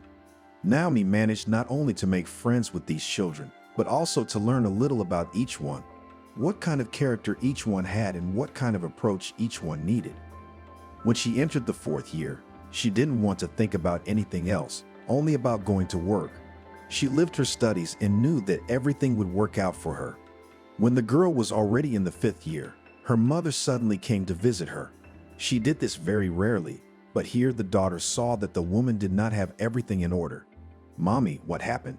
She hugged her, and at that moment she did not hold back and cried. It turned out that Naomi's father had left her for another woman. Can you imagine? Her mother looked at her with tearful eyes. "How is this possible? You always had an exemplary family," sat Naomi on a chair and took her hands on her head. "I myself never imagined that I would be alone in my old age," the woman said. She stayed at Evans with Naomi for a few days. In the meantime, the young man decided that while his future mother-in-law was here, he had to propose. He did everything correctly and beautifully. The restaurant, flowers, ring, smiles, and then the main words in Naomi's life. She thought back to her childhood dreams. In them, everything was just as Evan had done now. "Oh, children, how happy I am for you," her mother had said. Once Naomi had read a book that described a girl's wedding. It was written that she wore a light white dress, which was tied around her figure, with a hat on her head. And for some reason, she visualized this image in her head so much that she couldn't think of anything else but that. "Darling, how about an ordinary classic dress?" her mother asked her. "No, I want such a dress." She drew a sketch on paper, but they couldn't find it in the stores. Then, while the girl was at school, which she was coming to the end, she passed the state examination, diploma, everything else. Her mother was looking for a seamstress to do what her daughter wanted so much. "Honey, look what I have here," stood the woman at the closet.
So far, everything in the girl's life was as she once dreamed.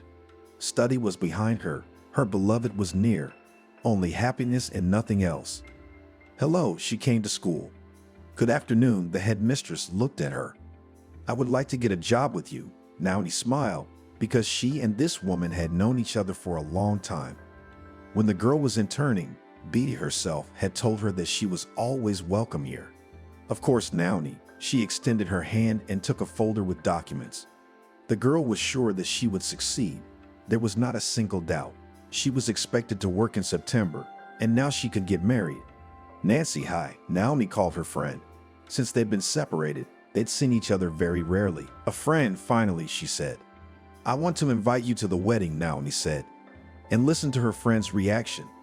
"Are you going to call Natalie and Casey yourself, or should I?" Nancy asked. "No, I'll do it myself," smiled the girl. "Okay, see you later then," said the friend, and they said goodbye. After that, Evan booked the restaurant. Everything was ready. There weren't very many people at the wedding, but it was fun. Evan and Naomi were happy. Mom went home. She hated it so much, but she couldn't stay with the kids all the time, could she? "Beloved, now we have to think about the babies." Evan hugged her, burrowed into her hair, and whispered, "Beloved, wait a little while. I have to do some work," she said. "Yes, of course," he kissed her. The work was not easy. At first, Naomi, when she started working, had been kind, making concessions to everyone. But with the children she worked with, she had to be strict with them because they could be sassy. If you were nice to them, they didn't listen, they behaved badly. Naomi began to develop a strong character, a strong voice, and though she cried a lot in the evenings, she liked working at the school. "Why do you go there if you cry afterwards?" Evan said irritably. He couldn't see his wife suffering. "No, I like everything. It's just emotions I can't let out." She lifted her face and smiled. "I see, it'll get you through school." Her husband didn't like the way things were going. 3 years passed. Naomi still hadn't talked about having kids, even though Evan really wanted to. "Well, wait a little longer," she told him. "How many can you do? Look at yourself." "With your school became nervous, twitchy," he told her reproachfully. "Darling, don't be nervous." She sat up to him. "Good." He kissed his wife on the neck. At work, the girl was praised, and after 7 years of her work, the director summoned her to her office. "Hello," walked an excited Naomi into her office. "Have a seat." The woman showed her to a chair. The young teacher was worried. "Naomi, would you like to be a head teacher?" the principal asked. "What?" The girl didn't expect to hear that. "Why, you work. You have all the indicators on top." Saw Naomi that in the hands of the headmistress again all her documents. Good, it meant a promotion, which meant she was doing a good job. Back home today, she returned in high spirits. She and Evan had had a strained relationship for about 6 months. He could stay late at work, go out with his friends, and more. The only complaint he had with his wife was that she was exhausted and worked too hard. Nauman hoped that it was just a crisis in the family life, and that soon everything would pass and it would be like before. "Evan, I'm home." She entered the apartment, but the answer was silence, as usual lately. The girl went to the kitchen. She put the kettle on, made a light salad, sat down at the table. After that, she picked up the phone to call her husband. When she opened the list of recent calls, she grinned. Why is it like this, she asked herself. Before, when she first wrote down her future husband's number, she had him listed as her favorite, then changed her phone and listed Ivan with just a name. But now the screen was simply labeled husband. Where had it all gone? Where was this great love of theirs? At that moment, he answered her. "Honey, where are you?" Naomi asked him. "And you?" "I'm at home." I wanted to cry. "And I'm at work," he said, because a couple of years ago, he used to come and wait for her, cook dinner, buy flowers, and his wife was gone. When he called, she said she was at work. "It's late." She looked at her watch. And what a lie had piled up, he lied to her. "Come, we need to talk," she asked. But he came back when Naomi was already asleep, did something briefly in the kitchen, then came into the bedroom. He took a pillow and a plate and went to sleep in the hall. "Good morning." She passed him when she woke up. "Morning." He squinted against the bright keshi because Naomi had opened the curtains. "We need to have a serious talk." Naomi stood over him. "Good." They walked together to the kitchen for breakfast and coffee. As they sat at the table, she stirred the sugar in her mug and looked at her husband. "Why don't you tell me where you disappear for so long every day?" the wife asked Ivan. "You know, at work," he told her. "Okay," she nodded. "And what's the name of your job?" "What started it?" He wanted to leave. "No, we'll talk," as if turning on the teacher girl. "If you don't believe me, it's none of my business," he told her. "Evan, why is everything happening like this? What happened to our family?" She looked at him, tears in her eyes. "And where is it? Our family, show me." "I wanted kids and you didn't. Work, work. So live with your work." He stood up and went to get dressed. "I don't understand." A tear rolled down her cheek. "I'm gone," she heard from the hallway. "Good," sighed the girl. She had to go to work too, so she went to her room, got ready, smiled at herself in the mirror, and left the house. "You don't look so good," her colleague and friend said to her at work. "Yes, my husband's having a little trouble." Naomi didn't want to talk to her. "Okay, when you want to tell her, you'll tell her yourself." She didn't bother her. In the evening, when Naomi was home, it was empty again. She did everything as usual. She had to do a little work today. She sat at the table until the night before, but Evan never showed up. No matter how many times the girl called him, he was unavailable. She went to bed, and in the morning she found that he was still gone. The phone was silent too. So 3 days passed. Naomi went to work, came home, where there was still no one. "Listen, maybe you should file a search warrant," her friend advised her. "No, you what? And if he is just at friends or women, then everyone will laugh." Naomi did not want to do it. "Fine, do what you want." Her friend didn't insist on anything. Yeah, Naomi just nodded. "Listen, we want to go to a cafe this weekend. Will you come with us?" asked her friend. "Oh, what are you? What about?" After these words, she was silent. She even felt funny. "Who live in?" The woman realized what she wanted to say. "Yeah," Naomi shook her head. "Forget about him. He'll be back now. Give him a beating. Pack his things and put him out on the street," she said. "Okay, we'll deal with it ourselves." She went to her room, and a few hours later she headed home. She walked into the apartment, saw the lights on, went into the room. Evan was sitting on the couch. "Hi," Naomi said hello to him in a stern voice, showing that she was about to have a serious conversation. Well, he looked at her. "Where have you been?" She didn't sit down. "Where I was. I'm not there anymore," grinned Evan. "I see. So you won't talk." She walked to the window. "Why not? I was with a woman." He stopped talking. "What?" She turned sharply. Naomi had assumed it, but to have it like this, he himself directly told her about it. She couldn't believe it. What she heard, "I've been seeing a woman for months now. Now she seems to be expecting a baby, my baby." He emphasized the last words in his voice. Good, it became so hurtful that it seemed she was about to suffocate. She wanted to cry. but there were no tears, only a spasm squeezed her throat. Naomi went to the bedroom. She dialed the number of Ariana, the same friend and colleague from school. "What's wrong?" She picked up the phone. "Can I come over?" Naomi asked quickly. Of course, she never said no to a friend. Naomi came, told her everything, and then the tears did not wait. The way she was crying now, she had never cried before. "That's it, friend. You're definitely coming with us this weekend. You need to relax," summed up her friend. Good. Naomi didn't know what she should even do now. After work the next day, she went home again. Even though she was afraid to see Evan there was nothing to do. But he wasn't there as usual, so she opened her closet and looked at what she had to wear to go out with the girls tomorrow night. A cocktail dress was chosen, shoes. She promised Ariana that she would be beautiful and happy that day. Her husband never showed up, and on Saturday, after working all day, the girlfriends got together in the evening. "Shall we have a rest?" Ariana asked. Of course, she was exaggerating. They went to a cafe, ordered something to eat, and a glass of champagne. Everything decent. When it was late, Naomi went home. "Let's stay a little longer. Look how much fun the music is," Ariana told her. "No, I'll go." Naomi didn't want to be here anymore. She would have stayed a little longer, but her friend was always distracted by her other two friends, and Naomi wasn't interested. "Okay, can you walk alone?" Ariana asked. "Sure," the girl smiled back at her. She left the cafe, did not walk a few meters, hit the heel in the grate, which was in the ground, and almost fell. Oops, she bent her foot unnaturally. "How come? Not carefully." Some man came up to her. "Thank you. I'm sorry. I didn't know what Naomi was apologizing for." "Come on, I'll walk you out." He took her under his arm. "No need, I'll do it." She looked. There was a bench up ahead. "It's no trouble at all," the stranger mumbled. They walked a little deeper into the park and sat down on a bench. "Thank you," Naomi thought. Her house is just the other way around. "It's okay," he smiled. Only now did the girl realize that champagne they'd been drinking the evening before had given her a bit of a headache.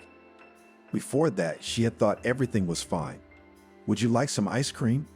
The man sitting next to her suddenly asked her.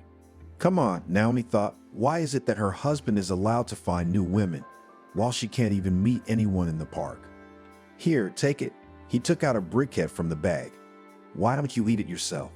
She took a bite of the already melting treat. "I can't. I went to the dentist this afternoon," he smiled.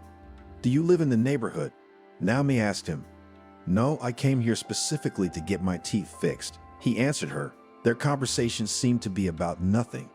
In this neighborhood, the girl knew that they had the only clinic in town that was praised. Yes, he turned to her, looked at her and smiled. "What?" She didn't understand. "You got a little dirty." He moved closer to her, wanting to remove the remains of the ice cream that was over her lip. "What are you doing?" She looked at the stranger. His face was very close. "What beautiful eyes you have," he said, and at that moment he started kissing her on the lips. Naomi herself did not know what was wrong with her at that moment, always so decent and correct. Today she just gave in to a total stranger. He kissed her while unbuttoning her dress. She didn't make a sound. It just felt good. After it was over, the girl quickly got up and walked. "What have I done? What a fool." She blamed herself. "Nothing, Vanechka, to spite you. Why is it possible for some people and some not?" She came home and immediately hid in the bathroom. She wanted to wash it all away.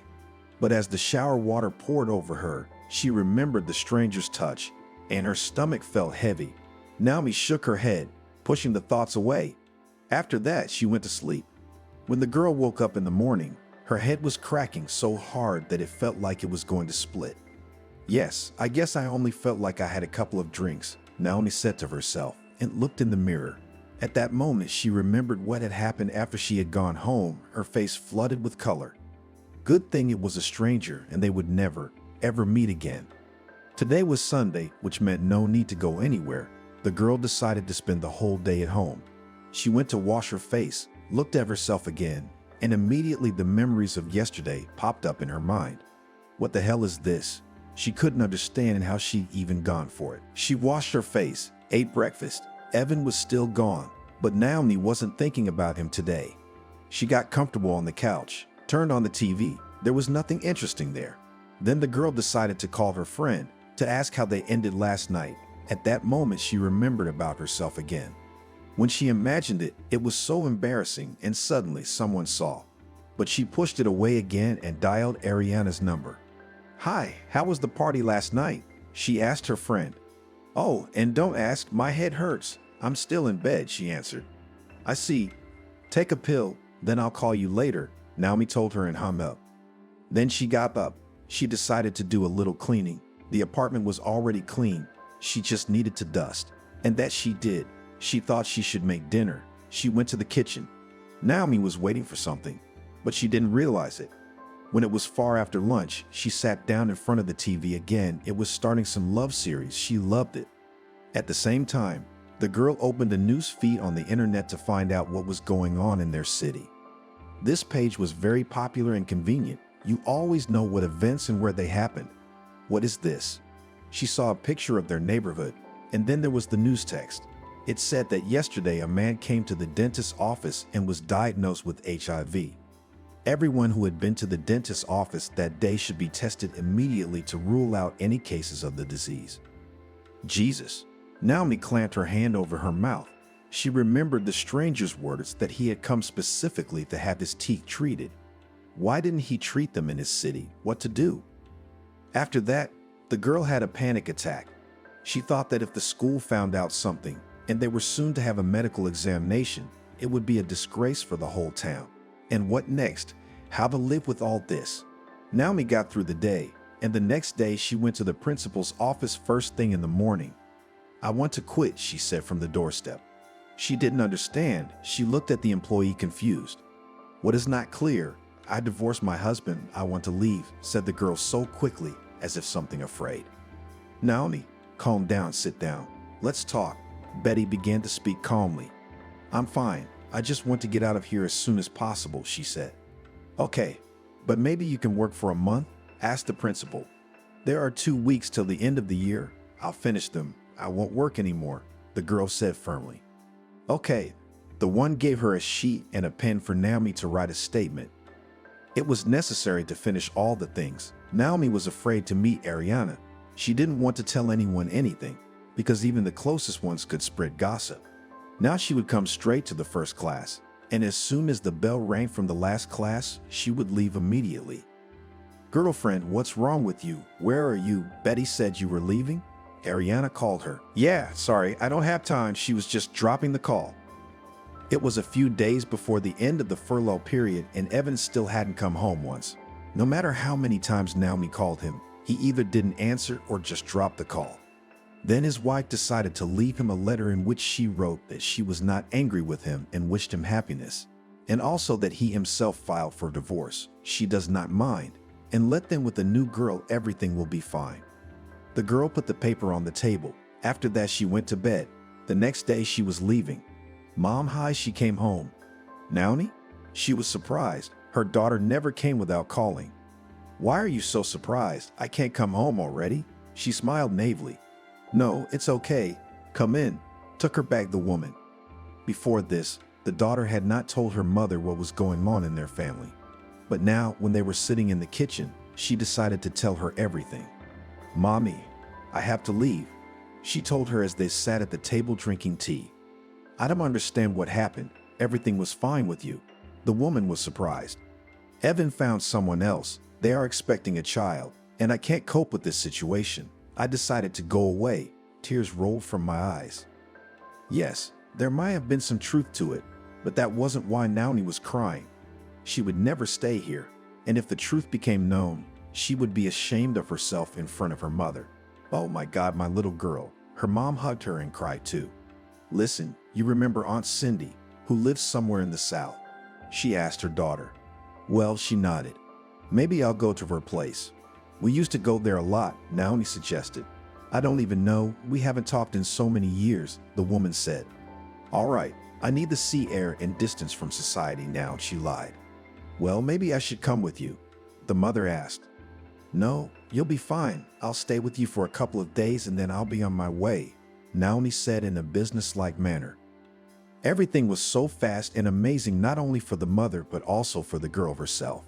Now all the evenings while she was here, They would get together with her mother, and as they had done long ago, they would watch different movies and then discuss them. The mother, in this way, wanted to distract her daughter from bad thoughts.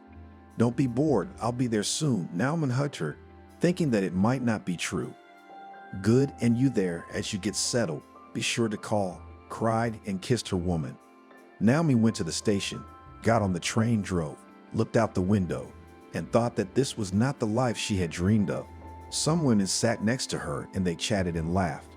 And here she was. The last time she had been here was when she was still in school.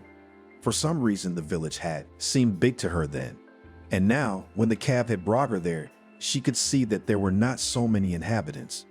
"Anybody home?" She knocked on the window. The house sloped and seemed smaller than it had seemed to her before.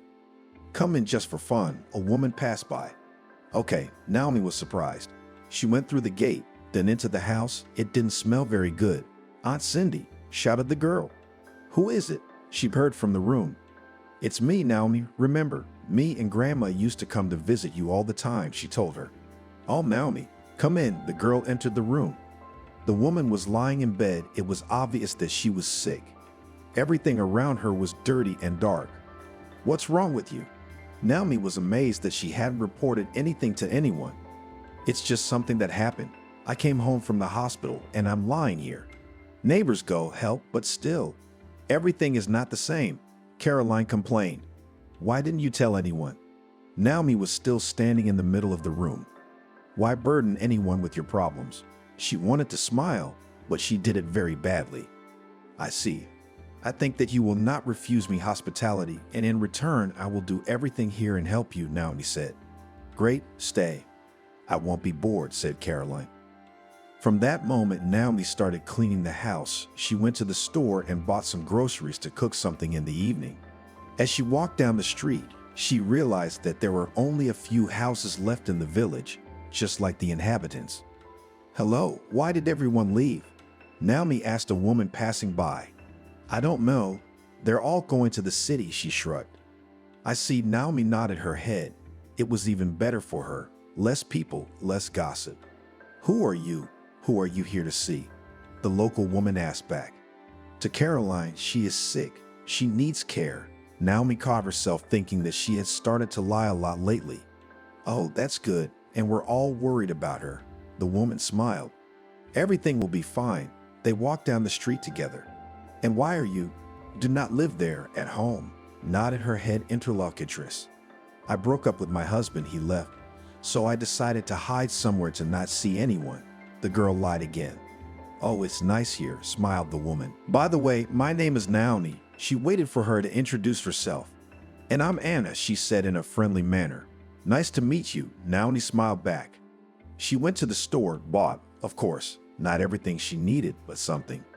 "I'm back," she informed Caroline when she got to the house. She heard nothing in reply. She was frightened, but when she entered the room, she realized that her mistress was just sleeping.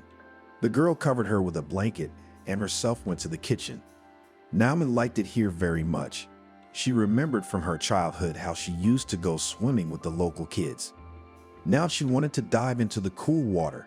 She was alone here. No one was bothering her at all. And that was a good thing. Recently, Naomi thought about herself, her life, her health. It was sad that everything turned out this way, but there was nothing left. She didn't take any tests on purpose because she didn't even want to know that there was something wrong with her. Today and the next few days, she spent a lot of time on the beach. "Caroline, how are you?" She came to the house, which was now bright with sunlight. She was fine, she said, but she sounded like she was moaning.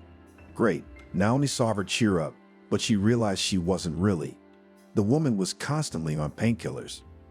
The girl herself did not think about anything. She considered the diagnosis, which she had recently learned about, very terrible and fatal. So she thought that as long as she was given, she would spend her time here. Maybe someday she would invite her mom to visit, but that was something to think about later. For now, she needed to get the house in proper shape. She had already done it inside, but now she had to do something outside, because everything looked not very nice there either. Baba Anna. Naomi had come to the woman's house and was now calling out to her. "Yes, Naomi," she went outside. "Isn't there a couple of sturdy men who could help me?" asked the girl. "Oh, I'm not here, but you can call and they'll come," she said. But Naomi didn't want to invite anyone to the village. She decided that she would do everything in time. Now she was in no hurry. "Thank you," she went back. "Wait. Come in for a cup of tea," the woman offered her. "Thank you," the girl went to her. She didn't want to talk to anyone at first, but knowing how people lived in the village, she didn't want them to say anything about her. "Caroline, now I'll heat up dinner and we'll eat." Naomi thought that here she began to feel something different than before. She wanted so badly to call her friend, to tell her that she was doing well, but she didn't. She had thoughtfully changed her phone number when she left, and now no one knew where she was or how to call her. She'd also warned her mom not to give her contacts to anyone. "Oh, I feel so bad today," the woman said.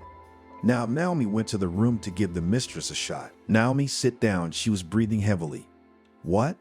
The woman came closer to her and sat down beside the bed. "Listen, I have no one. All my life I thought, here now, I'll earn money, and then a husband and children. But you see, as it turned out, if I'm gone, you can live in this house. I'm there." She pointed her hand to the table and stopped talking, closed her eyes. It was obvious that it was difficult for her to talk. Naomi took Naomi's injection and gave it to the woman. You could hear her feeling better. "Thank you." Cindy looked at the girl. "It's going to be okay," Naomi repeated like a mantra. "Thank you. You got here just in time," the woman said. A month passed, the second. As Naomi lived here, she liked everything, only she missed her mother very much. The girl went every day to the neighbors, which were not so many. She tried to pay attention to each of them. On some days she made pies and invited everyone to her yard. Carolina was getting worse every day. "Maybe you should go to the hospital," Naomi suggested it. "No, that wouldn't help," she coughed. "I don't know how to help you," Naomi cried every day. "You don't have to help me, just let it go." The woman stood her ground. "I just can't do that." Lately the mood was changing by the hour. "It's okay." Caroline held Naomi's hand. She was gone after 4 months of Naomi living here. "Baba Anna." Naomi came running to her in the night. "What's wrong?" She ran out of the house in a scarf. "Caroline." Naomi couldn't speak quietly. "My God." The neighbor woman understood at once. "Come on, I'm scared." She did not know what to say and how to behave at this moment. "Now run to the others." She waved her hand at her. "Okay." Naomi went to the next neighbors. As she ran, she wiped her feet so badly she couldn't get up afterward. The women did everything right. They called the paramedics. The paramedics documented everything. They didn't take the woman anywhere because it was written in her medical history that she was sick. "Everything is ready. We can bury her," Anna said sadly. "Good," agreed everyone else, and only Naomi could not come to her senses. But she gathered her thoughts, and everyone went to the cemetery. It was business as usual there. After all sat down at the table, memorialized, said a few words, and began to disperse. "And you, girl, why don't you take care of yourself?" asked Naomi Anna, who stayed here. "Don't you understand?" The girl looked at her with big eyes. "You have a baby under your heart," smiled Grandma Anna. "What? It can't be." Now Naomi realized why she felt so bad and her mood was changing. "It can, and indeed it can," smiled the woman. "And what to do now?" was as the frightened girl. "You what?" Baba Anna laughed. "No, sorry." Naomi realized that now she could give herself away. "You see, her husband left and left you a present," the woman said. "Yes, a present." Naomi shook her head. Now she wanted to be alone to think. "Don't be sad. We'll help you with everything," Anna said. "Forgive me, I'm tired. I need to rest and think about everything," Naomi said to her neighbor. "That's it, I understand. I'm leaving." She got up and went to the exit. And Naomi was left alone. She sat by the window and began to think about what to do and how to be further. If there really was a disease, it could be transmitted to the child. If you go to register, you have to take tests. Everything will be clear at once. "No, I will not do anything. Let everything go as it goes," she said to herself. The next day, the girl went to the city, went to the store, bought tests, and then everything that may be useful in childbirth. She realized that there would be a lot of blood, so she took gloves for her hands so as not to endanger anyone. And as for the baby, she had wanted one for a long time, and there was no way she was going to give it up now and not hurt it. Naomi had made up her mind finally. Since Grandma Anna knew about her situation, she had already told everyone the good news. When Naomi arrived from town, they were waiting for her. One brought milk, the other curd. Here, now you need it, all your own, homemade, useful. They gave the girl all this in her hands. Thank you. The girl was grateful. Eat to your health, they smiled, sincerely happy for the girl. Thank you very much, Naomi smiled, but she wanted to cry. She went back into the house. The girl realized that now, if she had a child, he would need a lot of things. She used to have some savings of her own, and Caroline gave her pension. It was enough for everything. Now they had to figure out something to earn money. There were no organizations here, except for the store, but there was a salesman. Yes, and now, when her belly starts to grow, Naomi won't be able to stand behind the counter for hours at a time. So let's remember the youth, Naomi said to herself, and went to the room. She saw there Carolina had a lot of yarn and different material.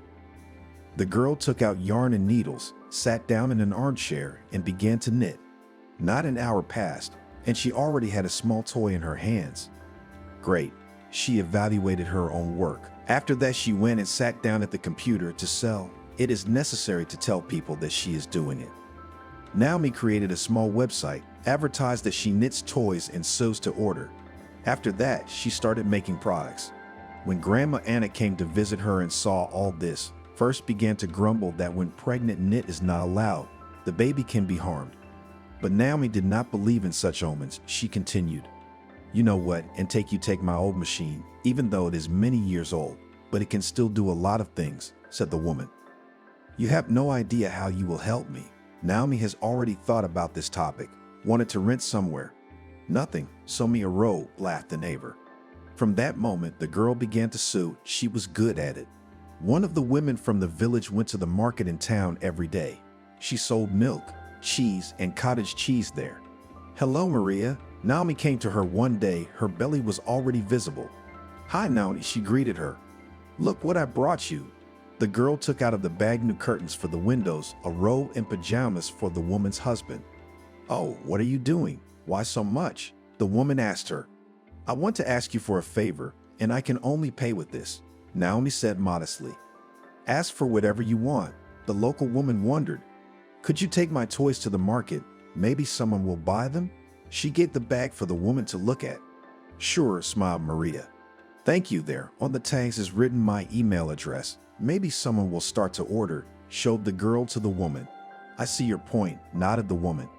She left the next day in the morning, and in the evening she brought Naomi the proceeds. She sold them all. "You wouldn't believe how popular they are," Maria said admiringly. "I'm so happy. Will you take more?" Naomi asked. Even though the earnings were not so big, but still, it was enough for something. After that, a good sale started. Since Naomi was alone, she didn't have time to make much. It was frustrating, but the girl tried. One evening, Anna came to Naomi's house. She entered the house and looked at the products that the girl makes for a long time. "Everything is so beautiful. People like it for a reason," she said. "Yes, thank you," was grateful to all these residents. Naomi, "Listen, my dear." The woman sat down at the table. "You're due soon, and you're not even going to the hospital. You see, I have a fear of big cities lately. I don't know, maybe it was the divorce. I had to lie to the girl again. And where are you going to give birth?" Grandma made big eyes. "Here," she showed me the place she had prepared for the birth. "What? Are you crazy?" Grandma Anna was surprised. "What's wrong? Everyone used to give birth like this." Naomi almost cried. She was waiting and afraid of this conversation. "Okay, and then what?" The woman didn't understand. "Nothing, we'll give birth, then we'll register the child, and that's it." Naomi shrugged her shoulders because she didn't know what would happen afterwards. "Okay, girl, you are risky. You need to tell Aurora what you have made up." She stood up and headed for the exit. "Thank you." The girl threw her arms around the woman. Sometimes Naomi, when she wasn't working, started to think about how and what would happen. She hadn't told her mom how surprised she would be when she found out about her grandson.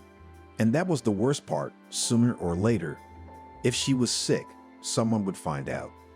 "Everything will be fine," Naomi said with each stitch as she knitted or sewed. It calmed her down a bit. When the girl was already in her last month, she received a letter in the mail. It was from some private store. It wanted to order from the girl a small batch of toys to try out. That day, Naomi had a feast. She made pies again, cut up salads, and invited the closest people, which was practically everyone. I didn't think it would work out, shook her head at Maria, who was still driving and selling what the girl gave her. To be honest, I didn't really believe it myself, Naomi said quietly. Okay, it's okay. Grandma Anna stroked her arm. A week later, Naomi went into labor. She made her way to her neighbor's house and told her everything. At first she groaned, then screamed and ran to Aurora, who knew how to deliver babies. It's like a primitive system. You could have called the hospital, Aurora said. It's too late to call somewhere else, grumbled Anna. Water, the woman commanded. Here, Naomi handed her a bag containing bandages, gauze, gloves, masks, and more. What's all this for? Aurora didn't understand. Just in case, for sterility, Naomi said between contractions. Okay, Aurora and Anna put everything on. They looked ridiculous now. Oddly enough, everything went very well. The whole thing lasted about 3 hours, and here's a mother holding her newborn son. Should we call an ambulance? Aurora asked the girl. If necessary, I'll do it myself, she thanked her. Aurora left, and Anna stayed in the house for a long time. She cleaned everything, washed the floors. Now it seemed as if nothing had ever happened here. What will you name your son? The woman asked. John said, a happy Naomi, she smiled. I'm so happy for you. Congratulations. She walked over and looked at the young girl and the little baby in her arms. If it wasn't for you, cried the girl. She thought to herself, if it weren't for her, then she wouldn't have been so careless in the park. There wouldn't have been all this. But on the other hand, she wouldn't have a son now either. She was so tired that, while John sniffled beside her, she dozed off too. She woke up to her son stirring. Naomi was so curious about all this, she tried to feed the baby, but there was no milk yet. The next day, the whole village came to congratulate the young girl. It was necessary to go to register the baby, but Naomi could not do it yet. Everything hurt. Do you want me to do it? Grandma Anna asked. No, now, a little step back, and I'll do everything myself. And who will let you do it? Naomi said quietly. As you know, shrugged the neighbor. For now, the girl was happy every day when she was near Stipa. She couldn't believe that such a thing had happened in her life. But it was true, so it had to be accepted. Alone, Naomi was good, but now, with a small child, knitting and sewing was possible only in those moments when John was asleep. The girl was very tired. She just fell off her feet. But there were orders, and not small. The girl had a choice. To refuse all customers and lose them forever, or a little patience and have an established base. Now the girl had to make another separate tab, which demonstrated what Naomi was sewing, because where the toys were, it was no longer relevant. What are you doing, girl? You must be exhausted already. Grandma Anna came to her once again. No, I'm fine, Naomi answered her. Why haven't you registered the baby yet? The woman asked. We'll do it, Naomi said tiredly. Look at you. Who do you look like? And let me take John for a walk, and you get some sleep, the woman said sternly. Naomi looked at her and fell asleep as she walked. That's it, no more talking, go to bed, the woman commanded. Thank you. That's all the girl said. While Baba Anna went outside, the young mistress was already asleep. She was so tired lately that she just couldn't stay on her feet anymore. Sam came home. He lived with his mom. He was fine, but he couldn't forget one thing that happened to him recently in the park of the neighboring town. Son, why are you sitting there? At least go out, the woman said to him. I don't want to, he told her. The young man worked for himself. He practically never left the house because he didn't need to. How so? I don't want to. All young guys go out, meet girls, and you are always alone, like a beggar. The woman was indignant. I like one girl, he confessed to his mother. And why don't you go out with her? Don't invite her to visit. The woman was surprised. Because I don't know her, he answered truthfully. What do you mean? The woman didn't understand. Just like that. I don't know, that's all. The young man began to feel sad. At that moment in the park, he didn't know what had gotten into him. He just wanted to kiss her, but it had gone too far. And now those eyes, the smell, the hair, everything came back to him, and he couldn't get rid of it. When a few weeks had passed since that moment, the young man decided to go to the place where he had been not so long ago and meet his mysterious stranger. He remembered that she had told him about the neighborhood where she lived. He would walk there. Then he would go to the park, sit on the same bench, waiting for her to remember and come. But it didn't happen, and the guy was bored and suffering. "Why are you like this? How long has it been?" His friend asked him.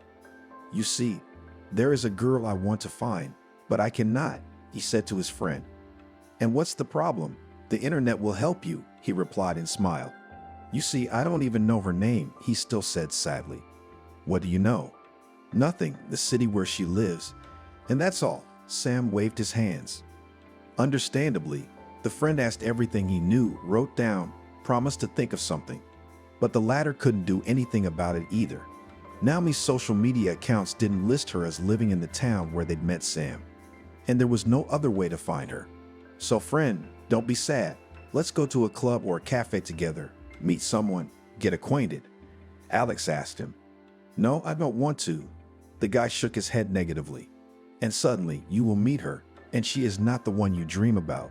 You said yourself that you saw her only a few minutes," said the comrade. "You don't understand. I feel like we have a connection," Sam told him. "Okay, you said you know what neighborhood she lives in. Maybe we'll go there and just walk through all the houses," Alex suggested. "Do you have any idea how many there are?" The young man was surprised. "Well, what do you suggest then? Imagine how many women from this city, and suddenly she was there, not a local, just like you." Could not change his friend's mind. "Alex, I don't want to talk about it." Sam didn't want to talk about it. He didn't want to talk about it at all. "I see, you don't want to talk about it. Just say so," Alex told him. They talked a little more, and then Sam withdrew into himself again. He sat down at his computer every night, opened the girls from the city where they met, and just looked at them. Maybe he'd fall for her, but unfortunately that didn't happen, and Sam suffered again. "Why is she so firmly planted in my head?" he asked himself. "Son, come out." His mother came home from work. He sometimes thought she was calling him to help him with something. But no, in the corridor stood another someone's daughter. "Hello," the young man said to the girl, but he looked at his mother with judgment. "Why are you standing there? Invite Casey into the room," the woman said. "Come in." The young man couldn't tell his mother in front of the girl that she was meddling in his life. "Hi," she walked by, clearly shy. "Mom, why do you bring them here?" The guy told her. "Look, what nice girls. Why did not you want to communicate with them?" asked him a woman. "Mom." Sam looked at her indignantly, took the kettle, cups, and tea, and went to the room where Casey was waiting for him. "All right, you sit here and I'll go for a walk," the woman said. "All right," nodded Casey's head. As soon as his mother left the apartment, Sam immediately relaxed. He'd start talking and making things up so that Casey would see it all and go off on her own. "You think I like it?" She got the hint. "Then why did you come?" The young man didn't understand her. "I couldn't say no to my mom." "Neither could you." Casey rolled her eyes. At that moment, Sam realized she wasn't the good girl her mother had told him she was. "Do you want a beer?" the young man asked her. "Yeah," she nodded her head. Sam realized that at least he could talk to someone normally instead of sitting with hot tea in his hands and pretending to like everything. "You want to go out tonight?" Casey asked. "Nah, I don't want to." He turned on the TV, threw his feet up on the couch, printed out a beer. "Why, what's sitting here in this apartment, and even next to his mom?" She didn't understand. It was all temporary, he was sure of it. Once a couple of years ago, he'd set out to buy his own apartment, and he'd done it. But then his sister and her husband got into a mortgage. That's when his mother suggested renting out his apartment so she could use the money to help pay the monthly payments. Sam loved and respected his sister, so he agreed to help her. But he had a condition. As soon as he finds a girl, he moves back to this place. That's what he shared with the girl. Wow, I couldn't do that. Casey remembered her life with her parents and younger brother in the same apartment. But I could. For some reason at that very moment, the guy remembered his stranger and he felt sad again. "All right, I should probably go." Casey got up off the couch. "Okay, what do we say you don't like me?" The young man smiled. "I don't care," she shrugged. "Okay, you're normal. Don't listen to your mother," Sam advised her. Okay, you are too, by the way. She smiled at him and walked out the doorway. After that, Sam started thinking about her again, the one he had met so suddenly and then lost as well. At that moment, his phone rang. He got distracted, answered it. It was Alex's best friend. Are you still souring at home? He asked him. Yeah, my mom just brought my girlfriend over. Sam told his friend how his mom was matchmaking him. I wish I could do that, the friend envied. Want me to introduce you? The guy asked in a friendly way. Sure, can you? Alex wasn't sure about it. Wait, the young man went to the balcony. Casey just came out of the entrance. He shouted to her, asked her to wait a bit. She got curious. She stopped. That's it, friend. I'll call you back. Meet me today at 7 as usual at our place, Sam said, and hung up.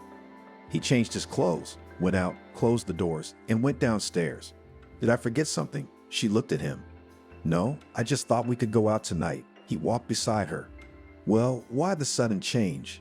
She was walking beside him. Honestly? He turned to her. Yeah, she was smiling. I have a friend, Alex. He's been looking for a normal girl for a long time. I suggested he meet you. He laughed. What are you doing? She didn't understand. Thought now that I'm acting like a mother by pandering. The guy explained to her. Well, yeah, Casey agreed with him. So are you in? Sam asked cheerfully. We can. Why not? If you're so fun, you're probably a friend too, she concluded. Yeah, Alex would be even more fun. They were already on their way to the cafe where their friend was supposed to join them. They arrived, sat down at the table. Sam looked at the clock. It was still half an hour before Alex was supposed to show up. The young man made an order for now. He was sure that Casey must like the comrade.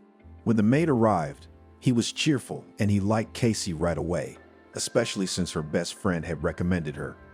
Hi, I'm Alex. He took a seat next to her. Casey, she looked over and realized that her new acquaintance hadn't fooled her. Well, you guys hang out and I should probably get going. Sam started to get ready.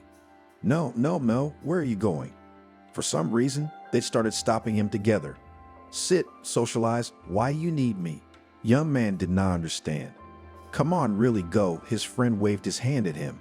He wanted to socialize with Casey, and he knew that if Sam stayed here, he would be sad all evening again.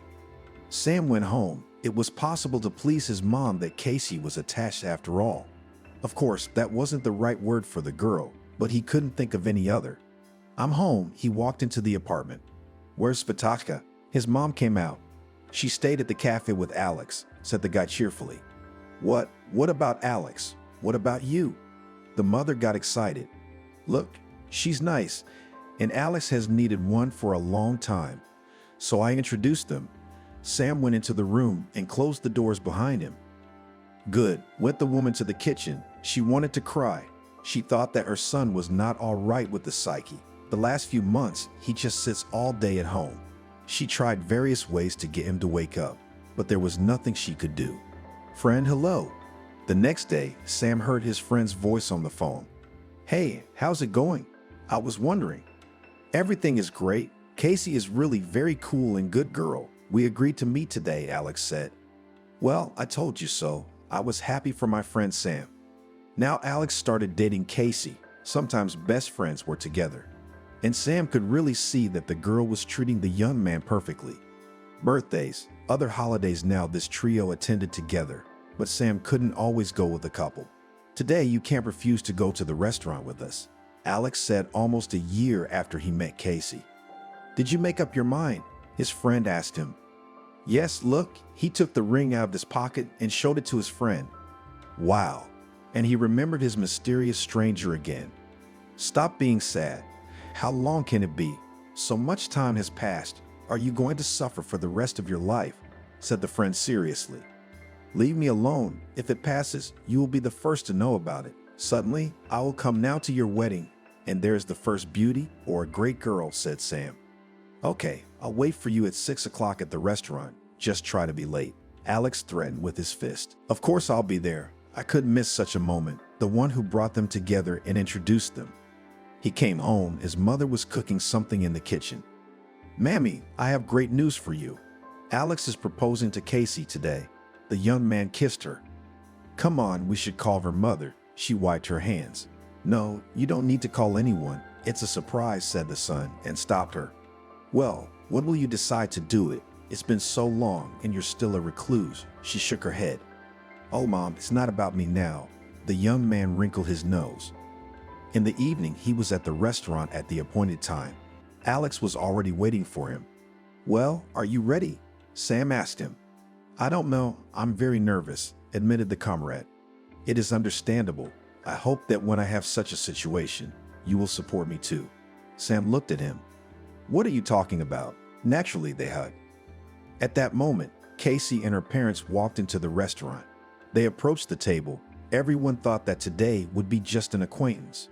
But when everyone was seated, Alex, in order not to drag, got down on one knee, gave his beloved a ring, and asked if she agreed to marry him.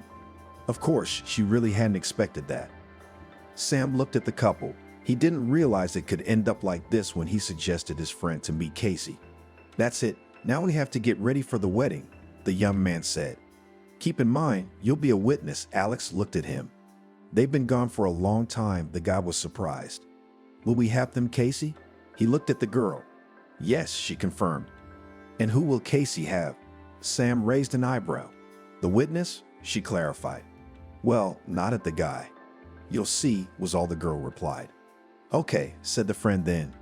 Nothing interesting happened next, so Sam sat for a while longer and started to get ready to go home. He came in. His mom was still awake. So how'd it go? She asked. Great, Mom. I'm tired. I'm going to bed. Tomorrow I'll tell her everything, he told her that evening. Okay, did not insist, Mother. The night passed as usual. Nothing happened.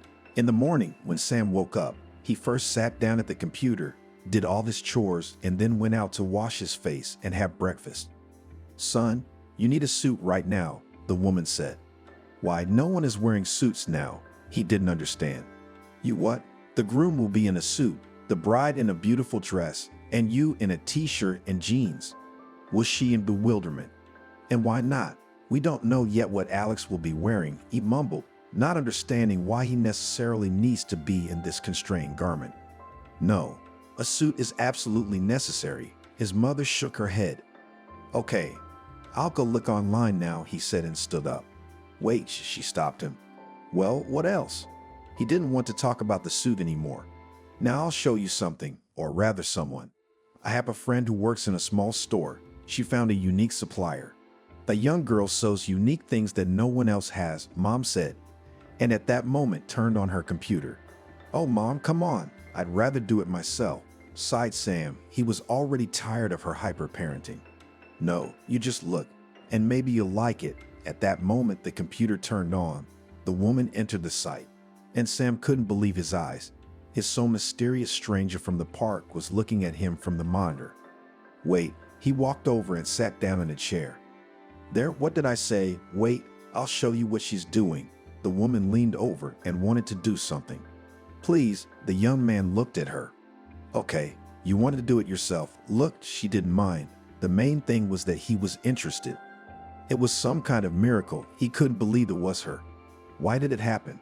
When he'd been looking for her for so long, his mother just knew about her. Sam still couldn't believe it. He was looking for some kind of trick, wondering if it wasn't her, but just a girl who looked like her. But no, it was the girl who had once twisted her leg, and they had gone to the park with her. The young man copied the address of her page, threw it to himself, and immediately went to his room. Hello, he wrote to her in private messages. After he sent it all, after every second he checked whether she had read it or not. Good afternoon. The reply didn't come until an hour and a half later. In that time, Sam was all exhausted. He wondered if it was a fake site. I would like to order a costume from you. I will be a witness at the best friend, he wrote her. Before that, the young man thought about whether to tell her or not, and then decided that she would take him for a madman, did not. Sure, now I'll drop you where you need to take the measurements and the fabric you can choose, wrote him a seamstress. Great, I'm waiting. His hands were shaking. He was so anxious he was even sweating. When the message came back from her, Sam went to his mother. Mom, urgently need a centimeter tape to take measurements. He spoke quickly. Wow, a minute ago he didn't want anything and now he already needs to take measurements. She was surprised. Can you make things quicker? He asked her. Sure now. The woman opened the dresser and started looking. She pulled out everything she needed, wrote down on paper what she was measuring, and then started twisting her son this way and that. When everything was ready, he grabbed the paper and went to the computer to rewrite everything. The mother was surprised at this quickness. "I'm all done, I'm sending it." He wrote and sent all the numbers and the kind of fabric he liked. It wasn't really like that. Sam had picked the first one he saw. He just wanted her to answer him quickly. "Okay, I'll take a look and text you if it's not clear," was all she said. "Okay, I'm waiting." He pressed the send button. There was so much excitement inside that he couldn't even breathe. The next moment, the guy grabbed his phone. He wanted to call his friend to share his joy with him. "Alex, hi." He spoke quickly and loudly. "Sam, I can't talk yet," quickly muttered the friend. "Too bad," sighed the man and hung up the phone. He couldn't sit or stand or do anything else. He wanted to sit at the computer to write to her. Sam knew now that the girl's name was Naomi, and that was fine. Today, he'd been in a rut all day. His mother had said something, someone had called, but he hadn't picked up the phone. The guy just imagined how he would come to her, because the city where she lived was only a few kilometers away. "Hello." He heard one thin peak in the morning and immediately jumped up. He knew she was writing. "Good morning." It didn't take a second for him to reply. "I looked it up and made the cutouts." Naomi texted him. "That's great.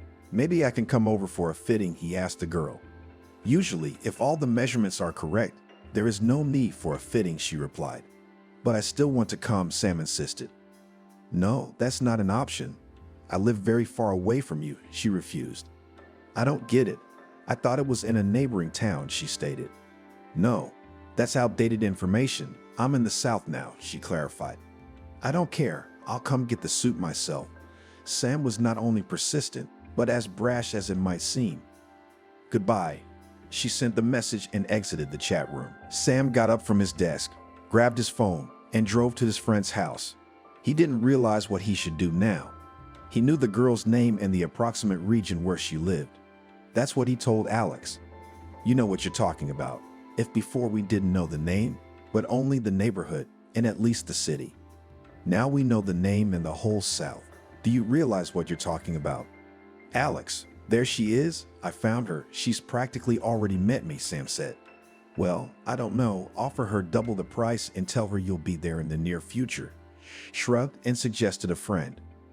"Great idea." He said goodbye to his friend and went home. When he got there, he sat down again at the computer. He saw that the girl was not online, but he wrote to her anyway. "Naomi, hello. I need this suit very urgently. My friend is getting married. The wedding is in a couple of days. We just can't wait for it to arrive in the mail. If you want, I can offer double the price," he wrote to her. He sat at the monitor, waiting for her to at least read his messages. But an hour, 2, 3 passed, and the message still hung there unread. He went and laid down on the couch. If she wrote him the address now, he would get off his seat and go to her.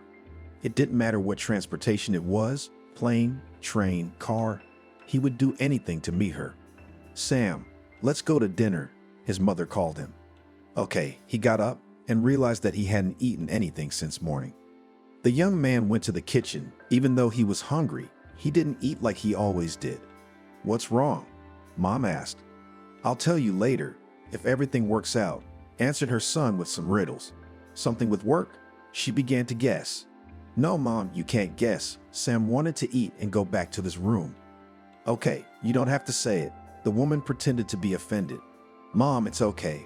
Her son came up to her and hugged her. He realized he couldn't tell her anything yet. When Sam got to this room, he saw that not only had the message been read, but there was a reply. He quickly sat down at the table.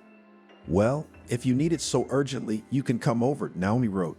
And these were the cherished words that the guy had been waiting for. "Write your address," he wrote it.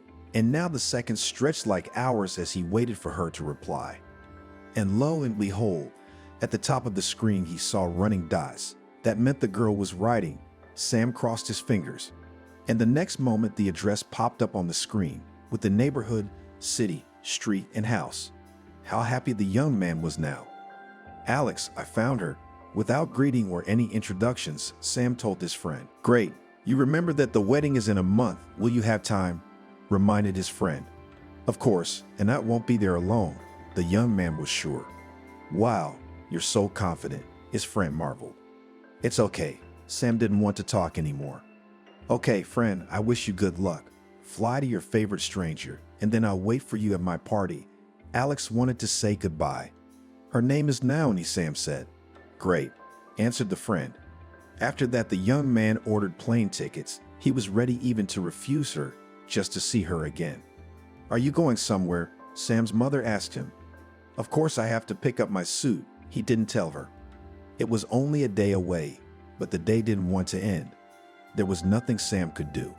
In the morning, he wanted to do things to make the time pass faster, but that wasn't the case. The minutes dragged on, they added up to hours, but even after that it was very long. Mom, I'm off. He picked up his bag when it was 6 hours before the flight. Good luck. I don't know why you're so worried, but I wish you a good flight, she hugged her son. You have no idea what awaits you if everything works out well. He was confusing her again. Okay, she pressed her lips together, realizing her son was up to something. Sam was on his way to his favorite stranger. He called her that in his head, even though he knew her name and where she lived. He got on the plane, and in a couple of hours he was going to land in the place where his happiness and love might live. And again time, which in no way wanted to move. And then the young man fell asleep, and he dreamed of her, so tender and beautiful. At the airport, he took a cab. It did not matter how much it cost. He was going to meet his destiny. Naomi was in the yard at that moment. She was doing something. John was sleeping in a stroller. Grandma Anna came in to see her. Well, how are you? She asked the girl. Everything is fine, she shrugged her shoulders. Any orders? The woman knew all about it. Yes, one should come today for a suit, Naomi said. How to come? You usually by mail? Anna was surprised. Yes, but this one insisted, promised double the price. She looked up at the woman. Wow, so you liked it a lot, concluded the grandmother. Probably didn't know Naomi. She was so tired during all this time that already, and could not speak on any subject. If it had been up to her, she would have given up a long time ago. But she had a child growing up, so there was nothing she could do. Naomi sighed heavily and continued to sit and watch her son sleep. Naomi heard a car pull up to the gate. She realized that other than a guest who needed a suit urgently, no one could have arrived. Naomi went into the house to retrieve what she had made. She took the roll, and as she was walking out, she heard a car pull away. I don't get it, she said, and walked faster to the gate to see what was going on. Sam, on the other hand, let go of the cab driver at that moment, got out of the car, and with quick steps also walked to the gate. He stood in front of it and waited to be opened. Naomi opened it. At first she didn't notice him, and when she saw him, she immediately began to resent him. Young man, what kind of joke is this? Why did you let the car go? Here it is later. She stopped talking and stared at him. Naomi, hi, Sam smiled. This can't be happening. She dropped the suit roll out of her hands. Why can't it be? I've been looking everywhere for you. He took her by the arms, and no one cared about the suit bag. Who are you? She cried, at which point the young man pulled her close to him. My name is Sam. I purposely did not tell you anything when we corresponded with you. I wanted to come, he explained to the girl. Let's go inside, she said, as if something was about to happen.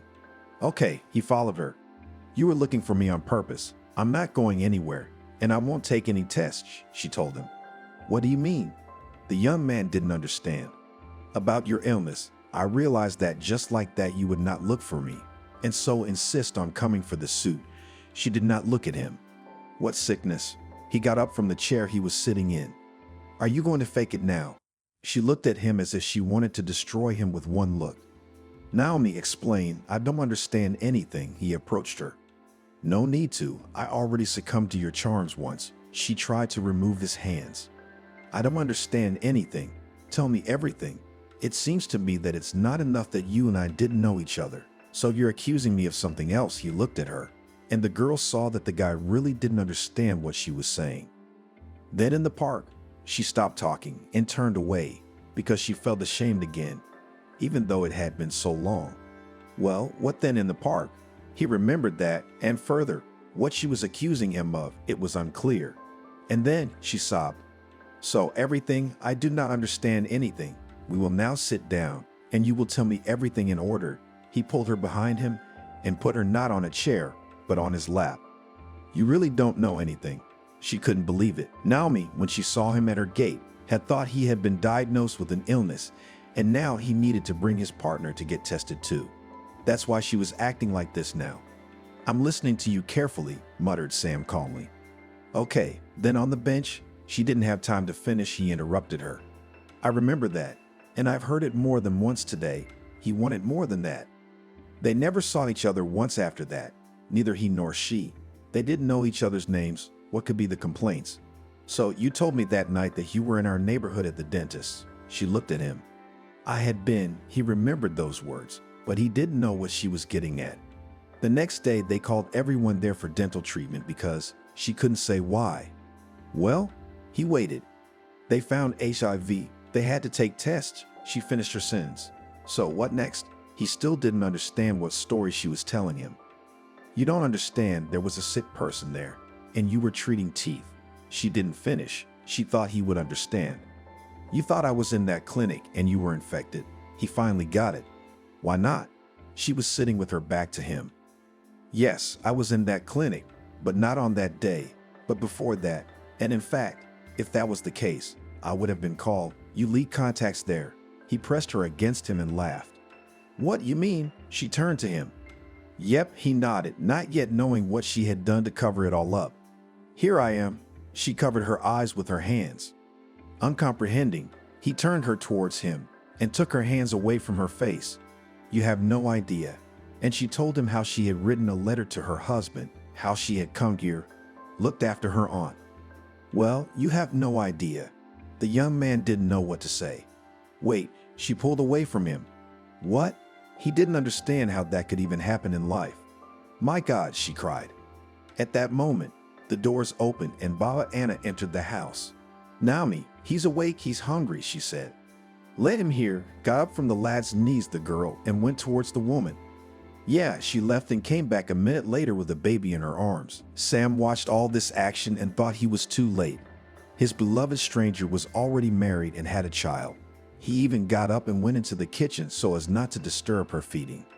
After that, he stood and thought what to do now. Apparently, he really let the cab go for nothing.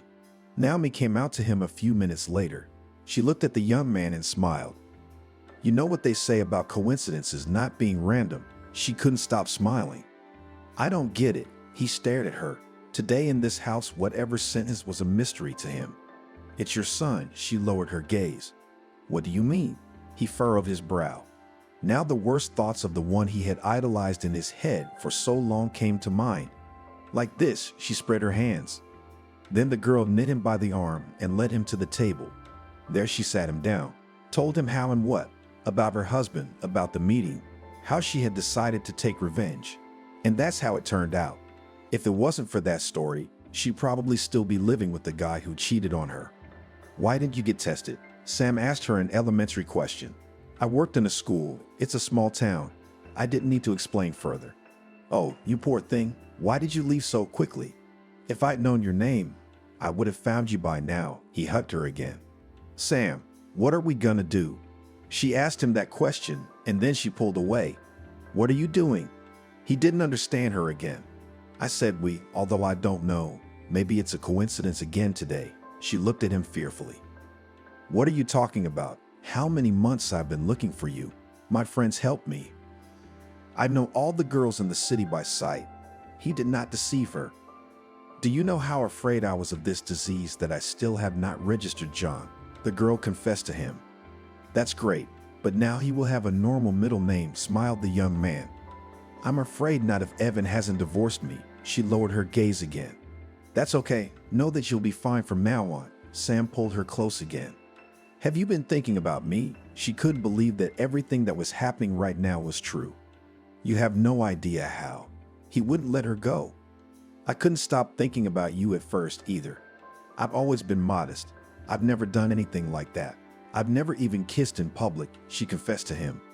Well, we were not in public. He remembered how she had an ice cream over her lip, which he wanted to remove, leaned over and kissed the girl. At that moment, Anna entered the house again. She looked at the young people and could not understand anything. Is your husband yours? She asked. pointing at Sam. No, but she looked up at him. I'll be there soon. He turned to his grandmother and smiled. Great. Get her out of this neck of the woods. The girl has talent and she buried it here. The woman stopped talking. Do you want something else? He realized that there was a continuation in this tirade.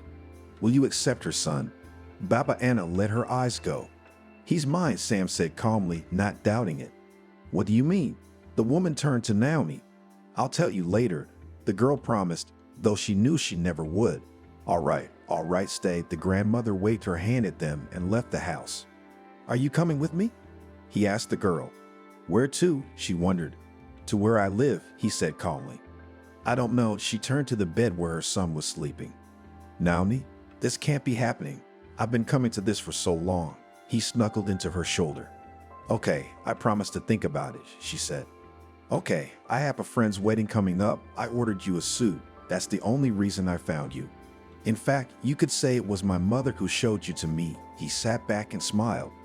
Oh, it wasn't on purpose, she sighed. Of course, I just saw you. I decided to meet you by any means necessary. He pulled her to him again and hugged her. Sam, she just looked at him and couldn't believe that this was how life worked. Once again, the girl remembered all the books and movies she had ever read or watched, and it was all just there. Are you with me? He asked her the question again. Yes, she nodded. What did she have to lose? After all, she'd been through so much before. Now that she knew for sure she had no diagnosis, she could do anything. Then a couple days here and we'll go to my place. He was happy. I agree. By now she was already snuggling up to him herself. She had missed a strong male shoulder for so long. That's great. You can't imagine how happy my mom will be. They lay in bed in the evening. I'm a little embarrassed, she said it, but she remembered that night in the park. She didn't think about it then. Everything will work out. You will meet my friend, his future wife. We will be family friends, he said, and imagined how Alex will be surprised when he realizes that everything he said is true. The next day, Naomi told Sam that it was necessary to say goodbye to the neighbors. He didn't mind, even talked Maria's husband into going into town and shopping there. Everything was going great so far. You know I own this house, Naomi asked. How would I know that? He looked at her surprised. Well, you should know, she kissed the young man. It's good. We'll hire a crew. They'll do everything, and we'll have a cottage in the south. He hugged her. The most amazing thing began to happen next. When Sam took the plane tickets, Naomi realized that they were going to a city that was very close to where she was born and her mother lived. They got on the plane, flew. The girl was silent. They landed. John was nervous the whole way, probably because of his mother, because she had the same attitude. Let's go, we should be met. Sam looked to see where Alex's car was. They pulled up, loaded their things into the trunk, drove off. Almost the whole way Naomi was silent. She just didn't know what to say. But when they pulled into her hometown, she couldn't believe it. Let's go to our place. The girls will get acquainted right away, Alex suggested. No, I have to go home first, Naomi said. My place? Sam turned to her. No, to your place, she smiled. I don't get it. He was very surprised. Sam, this is the town where I was born and lived until I left with my husband to where we met, she began to explain to him. I mean, we've always lived in such close proximity, and he smiled. Apparently, she was happy. Alex drove them to the house where Naomi's mother lived. They got out with all their things there. Are you with me? She turned to him. Of course, I have to see my future mother-in-law and meet her. He took the luggage and they went. When the mother opened the doors, she looked at her daughter and the young man. She was just in shock. Mamia, I'm sorry I was gone so long. They entered the apartment. Daughter. She hugged her and started kissing her. Meet your grandson, John, and this is Sam. The girl looked at the woman. Naomi. She couldn't help herself and cried. It's okay, they passed. The woman kept the baby in her arms. She just couldn't believe that her daughter had lived alone somewhere, had given birth, and hadn't even told her about it. I believe everything's gonna be okay now, the woman said. All right, ladies, get ready. My mom's worried too, Sam told them. Yes, now, no one argued with him anymore. They got into a cab and drove to where the young man lived. When they got upstairs and a woman opened the door, for a few seconds everyone just stood there looking at each other. Mom, are we just going to stand on the doorstep like this? Sam asked her. Oh, I'm sorry, I'm confused. The woman let them into the apartment. Mommy, meet Naomi. This is Naomi, your future daughter-in-law. This is John, your grandson, and this is Naomi's mother. The young man introduced everyone. How's that? The landlady didn't understand. Sometimes life is unpredictable and anything can happen, smiled the son. They all sat down at the table. When they started the conversation, it seemed it would never end. Sam's mother and Naomi stayed home. John was asleep, so they left him for a while too. And the young ones went to Alex and his fiancee's house. Do you think your friends will accept me? Naomi asked the young man. Why shouldn't they accept you? You're with me and I'm the best friend. He didn't understand. Well, things happen, she smiled at him. Yes, I know that. He kissed her for the umpteenth time. They stopped at the entrance, got out of the car, thanked the cab driver. At that moment, Naomi saw a familiar figure. Nancy. She was happy to see her childhood friend on the bench. Naomi, what are you doing here? She was surprised too. Here, meet Sam. This is Sam. We're here to meet his friend, the girl said. Nice to meet you, Nancy. The girl looked at him. Okay, we're off, said Naomi. I'm in this entryway too. Let's go together. Nancy didn't want to let them go. They entered, went up to the second floor. Sam went to the door. Nancy rushed there as well. Are you going to this apartment too? She looked surprised. Yes, Sam nodded. Naomi, it's Sveka who's getting married, Nancy announced excitedly. It can't be. Turned to the young man, he was silent. They entered the apartment. On the threshold, they were met by the owner in an embrace with his future bride. Casey, Naomi threw herself into her arms. How was that possible? Sam stood there looking at them. What do you mean? The girls didn't understand. I've been looking for her for so long, and you were just there to tell me at least about my mom. Sam looked at Casey. So you didn't even know her name? Alex interrupted him. That's right, the young man agreed with them. The young men all made their way into the room. They sat around the table and couldn't get enough of talking. Nancy, will you mind if I make Naomi my witness? Casey asked the girl. Of course not. If he's the witness, she pointed to Sam, I'll concede. That was the deal. They sat for a while longer and then separated. I don't believe it's real, Naomi said. Well, you can see that things have happened in your life. He wouldn't let her go, as if he was afraid of losing her again. You're not letting me go to my mom's tonight, Naomi guessed. I'm not letting you go anywhere else at all. He pulled her in and held her tight against him. They returned, the women still in the apartment where Sam lived. They told about the girlfriends. Naomi's mom was just shocked. And then the girl told about the cabin in the south. The moms immediately said that after the wedding they would go there and clean it up. Are we having a wedding? The girl smiled and looked at Sam. If you don't mind, I'm all for it. He kissed her again and again. I first need to know if I'm divorced or not. Naomi looked at her mother.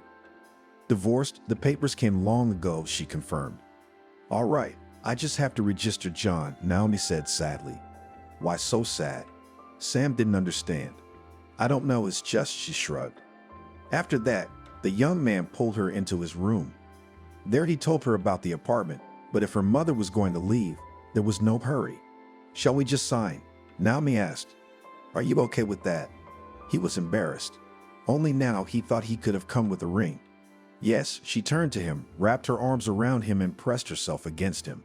You're my one and only love for life. That's how coincidences happen. Sam didn't believe in his happiness.